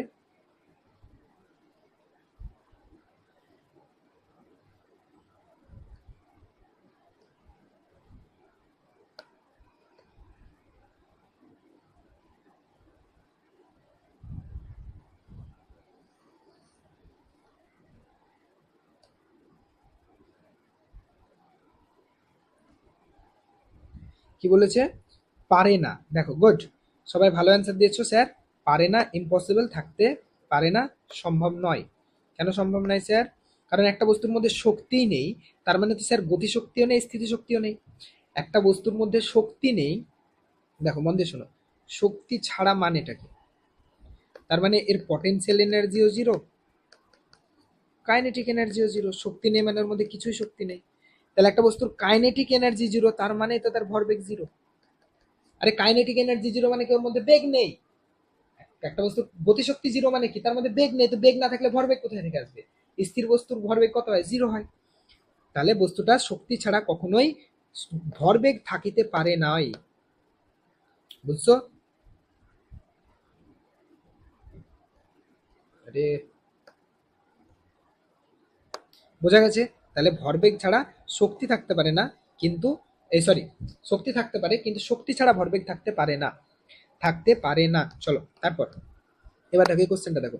বলেছে একটি বস্তুর ভর ও বেগ উভয় দ্বিগুণ করা হলে বস্তুটির গতিশক্তি কত গুণ হবে? কি বলেছে? বলেছে একটা বস্তুর ভর ও বেগ উভয় দ্বিগুণ করা হলে বস্তুটির গতিশক্তি কত হবে। আচ্ছা বলো, ভর দ্বিগুণ করার জন্য গতিশক্তি কত গুণ বাড়ছিল? ভর দ্বিগুণ করার জন্য গতিশক্তি কত গুণ বাড়ছিল? তাড়াতাড়ি বলো। ভরকে, একটা বস্তুর ভর যদি দ্বিগুণ করো গতিশক্তি কত গুণ বাড়ছিল? তুমি বলবে স্যার ভর দ্বিগুণ করলে গতিশক্তি বাড়ছে দুই 2 গুণ, আর বেগ দ্বিগুণ করলে গতিশক্তি কত বাড়ছে স্যার 4 গুণ। তাহলে স্যার দুটোই যদি দ্বিগুণ করি তাহলে মোট কত গুণ বাড়বে, 2 × 4 মানে 8 গুণ। তার মানে একটা বস্তুর ভরও যদি দ্বিগুণ বাড়ানো হয়, বেগও যদি দ্বিগুণ বাড়ানো হয়, তাহলে গতিশক্তি 8 গুণ বৃদ্ধি পাবে। বোঝা গেল কিভাবে করলাম শর্টকাটে? একটা বস্তুর ভর যদি দ্বিগুণ বাড়ায় স্যার, তাহলে গতিশক্তি বাড়ে দ্বিগুণ, বেগ যদি দ্বিগুণ বাড়ায় গতিশক্তি বাড়ে 4 গুণ। তার মানে সে দুটোই যদি একসাথে বাড়ায় তাহলে দুটো গুণ হয়ে গেল, তাহলে 2 × 4 মানে 8 গুণ হয়ে গেল। তোমাকে ধরো একটা এরকম কোশ্চেন দিল, একটা বস্তুর ভর যদি 3 গুণ বাড়ানো হয়, বেগ বেগ ও ভর দুটোই 3 গুণ বাড়ানো হয়, তাহলে গতিশক্তি কত গুণ বাড়বে? ভর 3 গুণ বাড়ানোর জন্য গতিশক্তি বাড়ে 3 গুণ, আর বেগ 3 গুণ বাড়ানোর জন্য গতিশক্তি বাড়ে 3 এর স্কোয়ার মানে 9 গুণ। তার মানে 27 গুণ গতিশক্তি বাড়বে। ক্লিয়ার হয়েছে? Concept clear? বুঝছো না বুঝো নাই?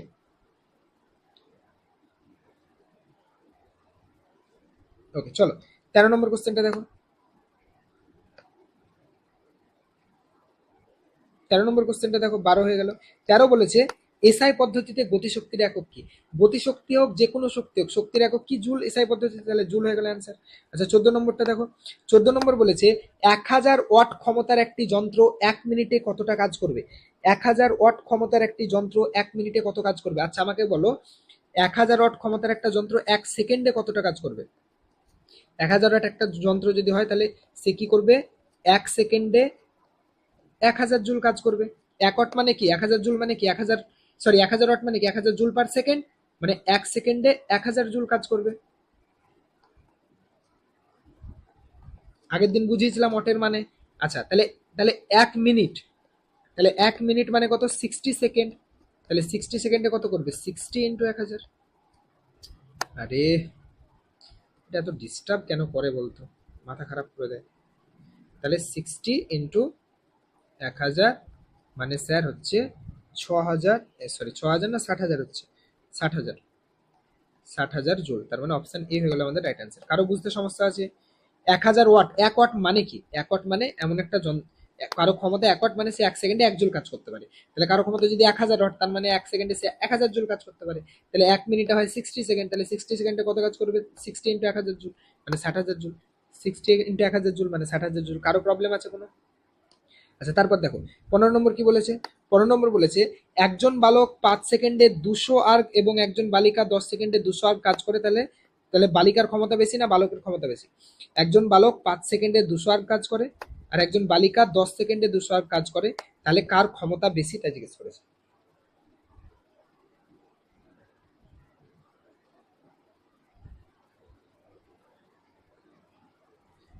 আচ্ছা বলো বালকের ক্ষমতা কত? বলো বালকের ক্ষমতা কত? 5 সেকেন্ডে 200 আর্ক, তাহলে ক্ষমতা হচ্ছে স্যার কৃতকার্য ডিভাইডেড বাই সময়, তার মানে 500/200 মানে কত?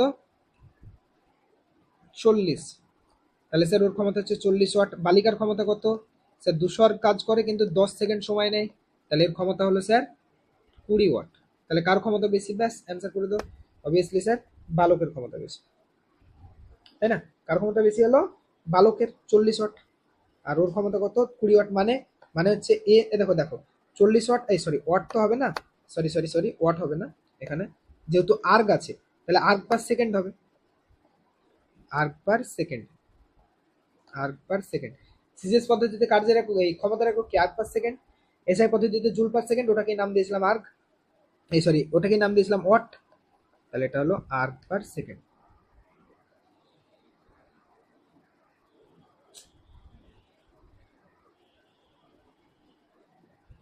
ক্লিয়ার হয়েছে? তাহলে কার ক্ষমতা বেশি? বালকটার ক্ষমতা বেশি। বোঝা গেছে না যায় না বলো একবার।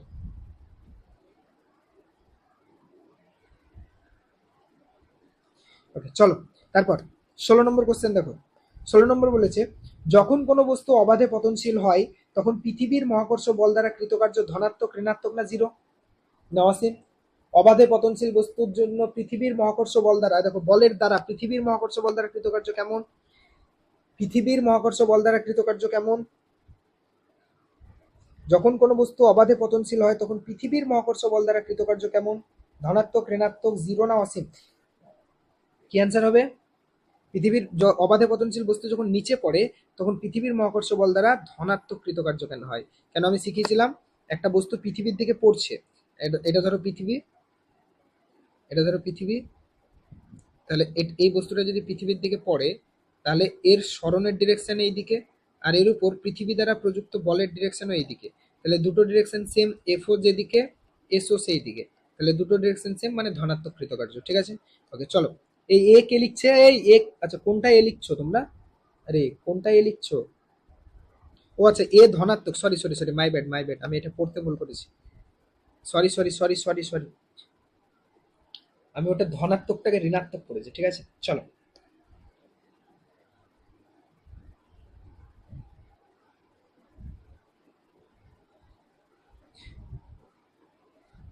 দেখো এই 17 নম্বর অঙ্কটা তোমরা পারবে করতে? এটা সেম টাইপের অঙ্ক আগের দিন ক্লাসে করিয়েছি, 17 নম্বর অঙ্কটার মতো এক্সাক্ট সেম অঙ্ক আমি আগের ক্লাসে করিয়েছি। যে 50 গ্রাম ভরের একটি বুলেট 200 মিটার সেকেন্ড বেগে একটি কাঠের ব্লকে আঘাত করে, কাঠের বাধা 4900 নিউটন হলে বুলেটটি কাঠের ব্লকে কতটা প্রবেশ করবে? এগুলো করতে পারবে? পারবে কি বলো, হোমওয়ার্ক দিব এটা তাহলে।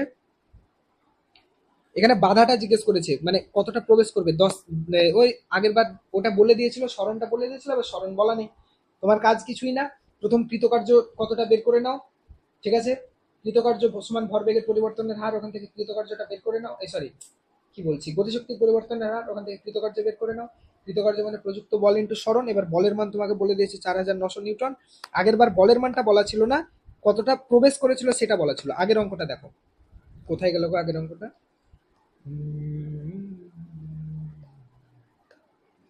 যা, ওই পিডিএফটা করে দিয়েছি নাকি? পারবে তো? হোমওয়ার্ক থাক, ঠিক আছে?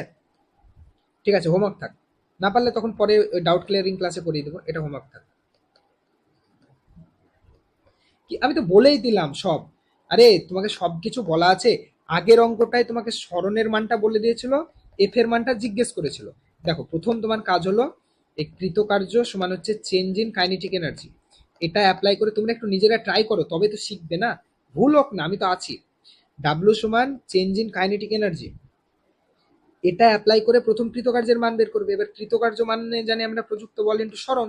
এবার তোমাকে বলের মানটা বলে দিয়েছে, কৃতকার্যের মান যা পাবে, সাপোজ ধরো এক্স পেলে, সেখান থেকে বলের মানটা বলে দিয়েছে, তাহলে এস ইকুয়াল টু কি হবে, এক্স বাই এফ এর মান, মানে 4900 দিয়ে ভাগ করে দেবে, অ্যান্সার চলে আসবে। না পারার কি আছে?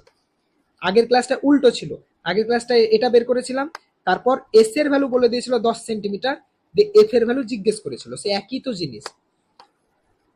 আগের যারা পারবে না আগের ক্লাসটা একবার দেখবে, তাহলে হয়ে যাবে। তাহলে এখান থেকে বের করবে কৃতকার্য মানে F into S equal to কৃতকার্য, তাহলে এখান থেকে এস এর ভ্যালু বের করবে, মানে স্মরণের ভ্যালু বের করবে, কৃতকার্য বাই বস্তুর প্রযুক্ত বল, সেটা তোমাকে বলে দিয়েছে 4900 নিউটন। তাহলে তোমার কাজ কিছুই না, জাস্ট এই ফর্মুলাটা অ্যাপ্লাই করে কৃতকার্যের মানটা বের করা।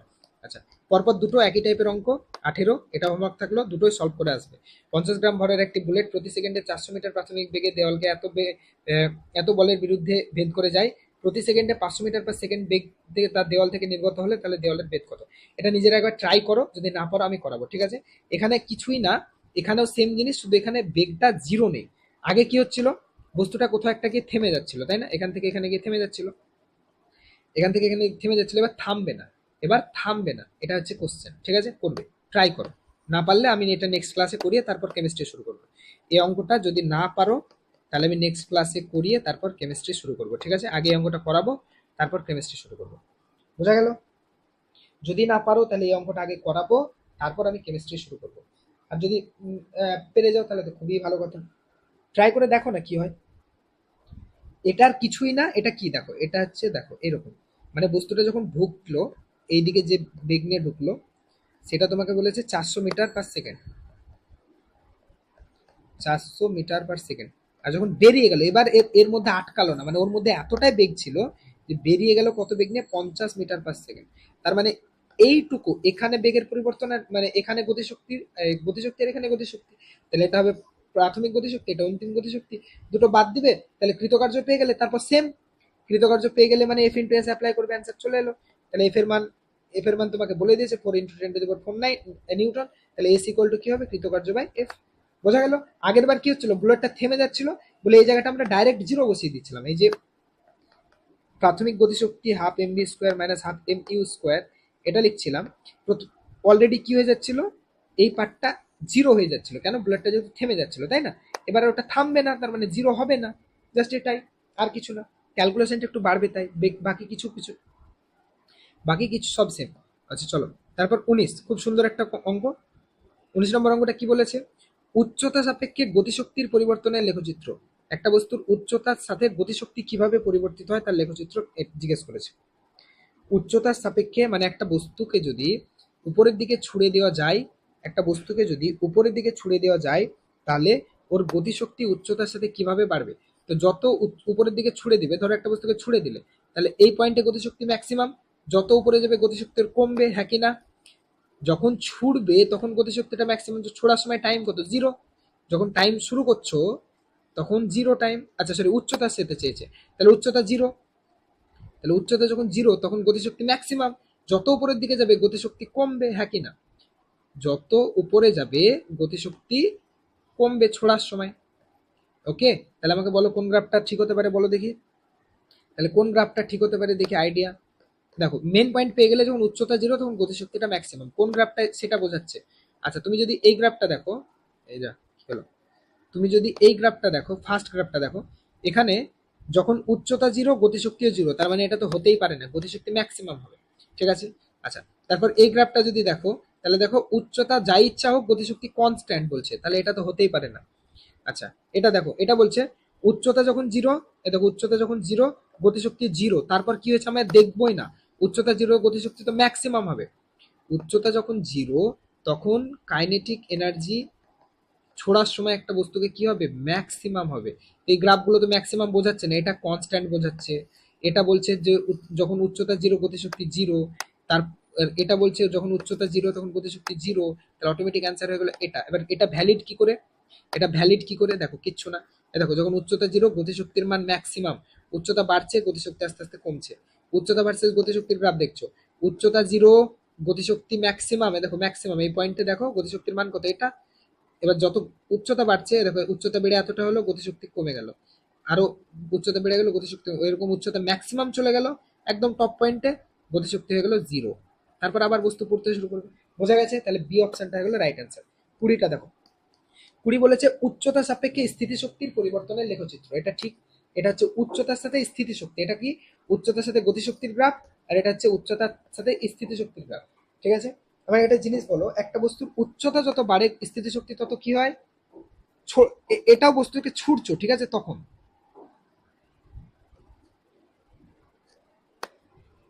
এটাও ছুটছো, তখন একটা বস্তুকে যদি ছুড়ে দাও তাহলে কি হবে, উচ্চতা বাড়ার সাথে সাথে ওর স্থিতিশক্তি কি হবে, বাড়বে।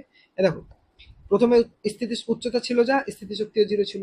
উচ্চতা জিরো ছিল, স্থিতিশক্তি, উচ্চতা বাড়ছে স্থিতিশক্তি বাড়ছে বাড়ছে বাড়ছে বাড়ছে, এক সময় গিয়ে ম্যাক্সিমাম পৌঁছে যাবে। বোঝা গেল না গেল না? ছোড়ার সময় কি হচ্ছে, ছোড়ার যখন ছুটছো তখন ওর স্থিতিশক্তি কত, জিরো, পটেনশিয়াল এনার্জি জিরো, কখন, যখন উচ্চতা জিরো। এই গ্রাফটা তো ভ্যালি একে স্যাটিসফাই করছে না, এটা স্যাটিসফাই করছে, তাহলে 20 অ্যান্সার হয়ে গেল এটা। লাস্ট আমরা 21-এর একটা অ্যান্সার করব, তাহলে আমাদের আজকের ক্লাস শেষ। ঠিক আছে, লাস্ট 21-এর কোশ্চেনটা করব, তাহলে আমাদের ক্লাস শেষ। দেখো 21 কি বলেছে, 21 বলেছে এম ভোরের, আচ্ছা ভোরের লিখে দিয়েছে, এটা ভোর হবে না, ভর হবে। ঠিক আছে, দেখো 21 কি বলেছে, এম ভরের কোনো স্থির কণার উপর পি বল টি সময়ের জন্য প্রযুক্ত হলে ওই কণার গতিশক্তি কত হবে। এটা হচ্ছে কোশ্চেন। কি বলেছে, এম ভরের একটা স্থির কণার উপর পি বল, বলের মানটাকে আর এফ দিয়ে না বলে পি দিয়ে বলেছে, ঠিক আছে, আর কিছু না, বলের মানটাকে এফ দিয়ে না বলে পি দিয়ে বলেছে, তাই ইচ্ছা বলতেই পারে। পি বল টি সময়ে প্রযুক্ত হলে ওই কণার গতিশক্তি কত হবে। তাহলে এম ভরের একটা বস্তু ছিল, যার উপর একটা, ধরো এম ভরের একটা বস্তু আছে, যার উপর তুমি একটা বল প্রয়োগ করছো, কি বল, পি, যার মানটাকে পি দিয়ে বোঝাচ্ছে। ঠিক আছে, তাহলে পি বল প্রয়োগ করছো, তাহলে বলেছে ওই বস্তুর গতিশক্তি কত হবে। তো গতিশক্তি বের করতে গেলে আমাদেরকে বেসিক্যালি কি লাগবে, এই বস্তুর কাইনেটিক এনার্জি, কাইনেটিক এনার্জি কত হবে এটা জিজ্ঞেস করেছে। তো কাইনেটিক এনার্জি তো জানি স্যার আমি হাফ এম ভি স্কোয়ার হবে, তার মানে আমাকে ভি এর ভ্যালুটা বের করতে হবে। হাফ এম ভি স্কোয়ার মানে আমাকে ভি এর ভ্যালুটা জানতে হবে কত, তো ভি এর ভ্যালু আমি কি করে বের করতে পারবো, খুব সহজ। দেখো আমাকে কি বলে দিয়েছে, আমি জানি একটা বস্তুর উপর প্রযুক্ত বল সমান হচ্ছে বস্তুর ভর ইন্টু বস্তুর মধ্যে সৃষ্ট ত্বরণ। বস্তুর উপর প্রযুক্ত বল সমান হচ্ছে বস্তুর ভর ইন্টু বস্তুর মধ্যে সৃষ্ট ত্বরণ, হ্যাঁ কি না? এটা কি, এটা হচ্ছে বল, গুলিয়ে ফেলবে না, এটা কি, এটা হচ্ছে বল, কেউ আবার ভরবেগ ভাববে না। কোশ্চেনে পি বলেছে তাই আমি পি নিয়েছি, বাধ্য আমি। ওকে চলো এটা বল। তাহলে এবার এবার ত্বরণকে আমি এইভাবে লিখতে পারি না? ত্বরণ এম থাকলো, ত্বরণকে আমি ভি বাই টি লিখতে পারি কি পারি না? সবাই বলবে হ্যাঁ স্যার, খুব সুন্দরভাবে পারেন। আচ্ছা এবার এবার দেখো তাহলে পি সমান কি এলো? তাহলে এবার আমরা যদি ভি এর মানটা বের করি তাহলে এইটি এদিকে গুণ হলো, তাহলে হলো ভি সমান হলো পিটি বাই এম।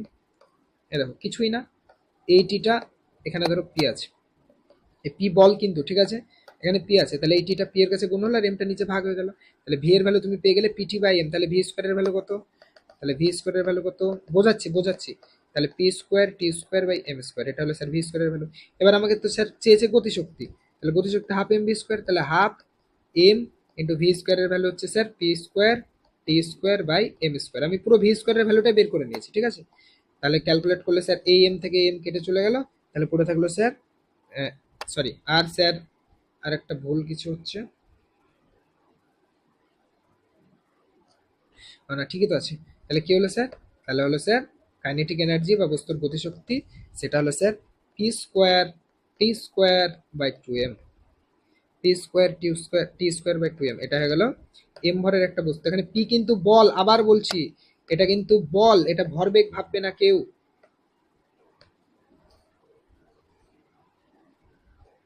এই অঙ্কটা দেখো, আমি এক এক মিনিট এসে বোঝাচ্ছি এটা, ঠিক আছে।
সবাই এটা বুঝতে পেরেছো?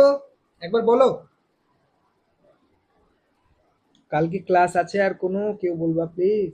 আচ্ছা বলছি এটা সবাই বুঝতে পেরেছো? একবার বলো, একবার বলো, এটা নিয়ে একবার বলে দাও, তারপর আমি আর কিছু জিজ্ঞেস করছি না, আর জ্বালাবো না।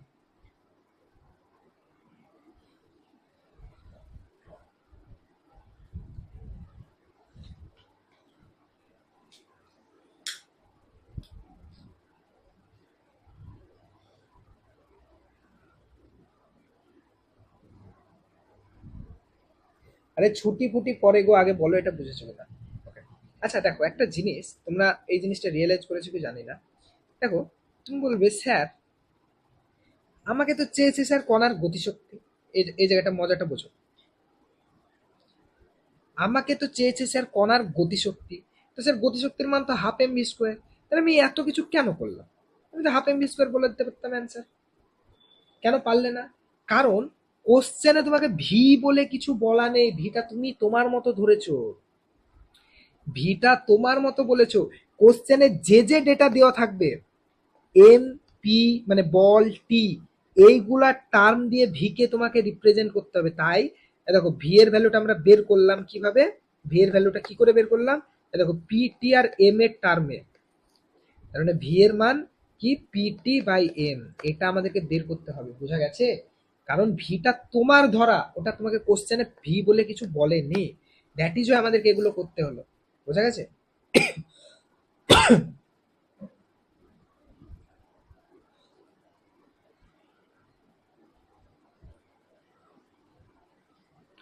যে কোনো অঙ্কে দেখবে ওরকম ডাইরেক্ট ফর্মুলা দেওয়া আছে, কিন্তু তোমরা অনেক কিছু করছো, তার কারণ ওটাই, কারণ যে ফর্মুলাটায় যে ডেটাটা ভি, সেটা তোমার তো বলা নেই কোশ্চেনে, কোথাও কোথাও তো বলেনি।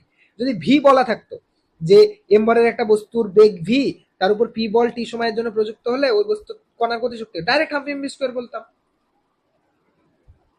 Direct half M V square বলতাম। কিন্তু তোমাকে তো ভি বলা নেই, তাই ভি কে আগে তোমাকে এই যেগুলো দেওয়া আছে এম, বস্তুর উপর প্রযুক্ত বল আর সময়, এগুলো টার্ম দিয়ে আগে দেখতে হবে যে ভি এর মানে কি। তাই আমরা ভি এর মানেটা বের করলাম আগে, যে পিটি বাই এম, সেটার ভ্যালুটা এখানে পুট করলাম, বোঝা গেছে?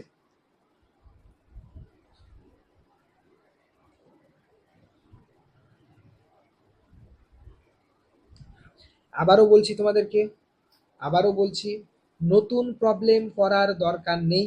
যেগুলো করাচ্ছি 1000 বার করে প্র্যাকটিস করো, যতবার পারবে প্র্যাকটিস করো। হোমওয়ার্কগুলো যেগুলো দিলাম সেগুলো করো। সেগুলো করার পর যখন মনে হবে যে হ্যাঁ sir I am done with all of this, তখন তুমি নতুন প্রবলেমে হাত দেবে। আগে এগুলো একদম মাথার মধ্যে গেঁথে নাও, ঠিক আছে?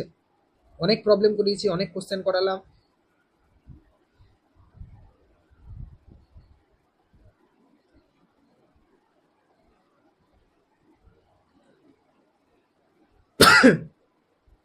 আচ্ছা, এর নিচে আরো অনেক কোশ্চেন আছে, এগুলো কি হোম টাস্ক হিসাবে দেবো তোমাদেরকে না দিব না? পারবে না সবগুলো, যদিও তার জন্য দিতে কেমন একটা লাগছে। এগুলো ক্লাসে করানোর সময় পেলাম না। অনেকগুলো হয়ে যাবে। আচ্ছা দিয়ে দিই নাকি? করবে, যদি না পারো তখন আমি ওই রিভিশন ক্লাসে বা যে ডাউট ক্লিয়ারিং ক্লাস সেগুলোতে সলভ করবো আস্তে আস্তে, তাই না? অত তো তাড়াহুড়োর কিছু নেই।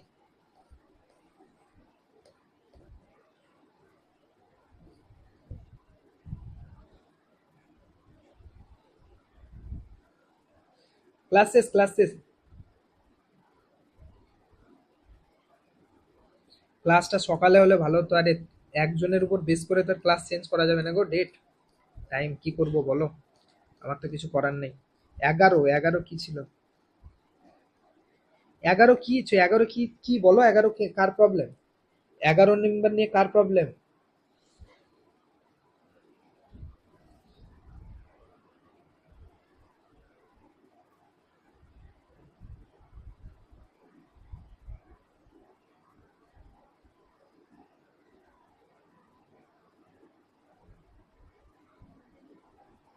স্যার কি কি বই কিনতে হবে ফিজিক্সের জন্য? এমনি থিওরির বই কোনো কিছু কেনার দরকার নেই। থিওরির বই আমি এনাফ, আমি থিওরি। কিনলে এনএম জেনেমে যে কোশ্চেন অ্যান্সার প্র্যাকটিসের বই পাওয়া যায় সেগুলো এক একটা কিনবে ইচ্ছা হলে।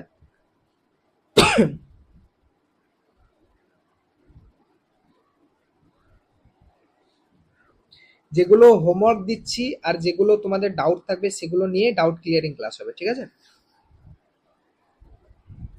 আচ্ছা আমি তাহলে এগুলো দিচ্ছি না, ছাড়ো। এগুলো দিলে তোমরা আবার কনফিউজ হয়ে যাবে, অনেক প্রবলেম আছে।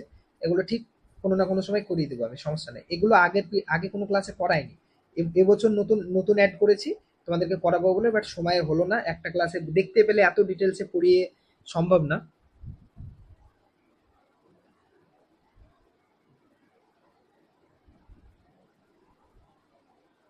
শক্তি ছাড়া ভরবেগ থাকতে পারে? না, শক্তি ছাড়া ভরবেগ থাকতে পারে না। দেখো, একটা বস্তুর মধ্যে শক্তি নেই মানে কি?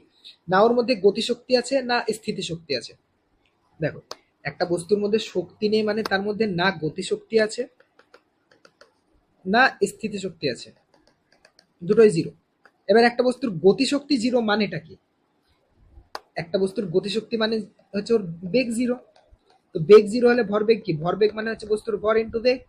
তাহলে এটা এম ইন্টু জিরো মানে ভরবেগও জিরো।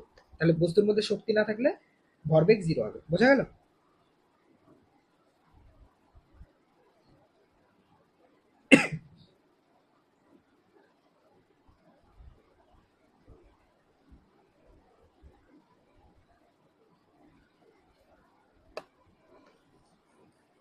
আশা করি বুঝতে পেরেছো। ওকে, চলো তাহলে আজকে এখানে এন্ড। ঠিক আছে, আবার নেক্সট ক্লাসে আমরা কেমিস্ট্রি চ্যাপ্টার শুরু করব। আর ওই যে বললাম একটা হোমওয়ার্কের প্রবলেম, ওটা জাস্ট করিয়ে দিব যদি না পারো। আর কেউ পারলে তো ভালোই। এই যে এখানে একটা প্রবলেম বললাম না, এই প্রবলেমটা করাবো। স্যার ওগুলো কি স্যার দেখতে হবে না? ওগুলো দিচ্ছি না, তাহলে দেখতে হবে না, ছাড়ো।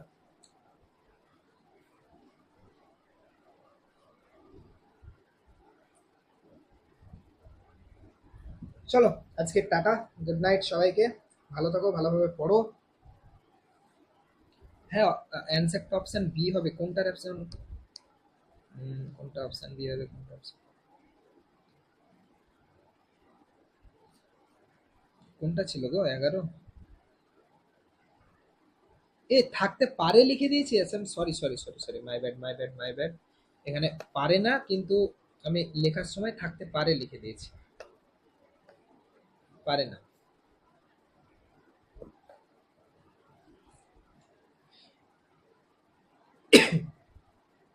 থ্যাংক ইউ, গুড নাইট সবাইকে। সব ভালোভাবে থাকো, ভালোভাবে পড়ো, সুস্থ থাকো, সবল থাকো। আর নেক্সট ক্লাসে তোমাদের সাথে দেখা হবে। আশা করি তোমরা ফিজিক্স এনজয় করছো একটু একটু হলেও, দিন দিন আরো এনজয় করবে। নেক্সট ক্লাস থেকে আমরা কেমিস্ট্রি কয়েকটা চ্যাপ্টার শুরু করবো, ঠিক আছে? আমি তো তোমাদেরকে রুটিন পাঠিয়ে দিয়েছিলাম একটা, যে কোন ক্লাস কবে হবে কি হবে না, সেরকম একটা পাঠিয়ে দিয়েছি কেমিস্ট্রি।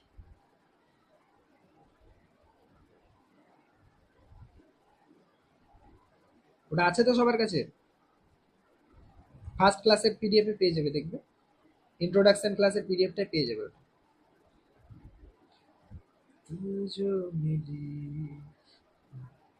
ওকে, চলো টাটা, গুড নাইট।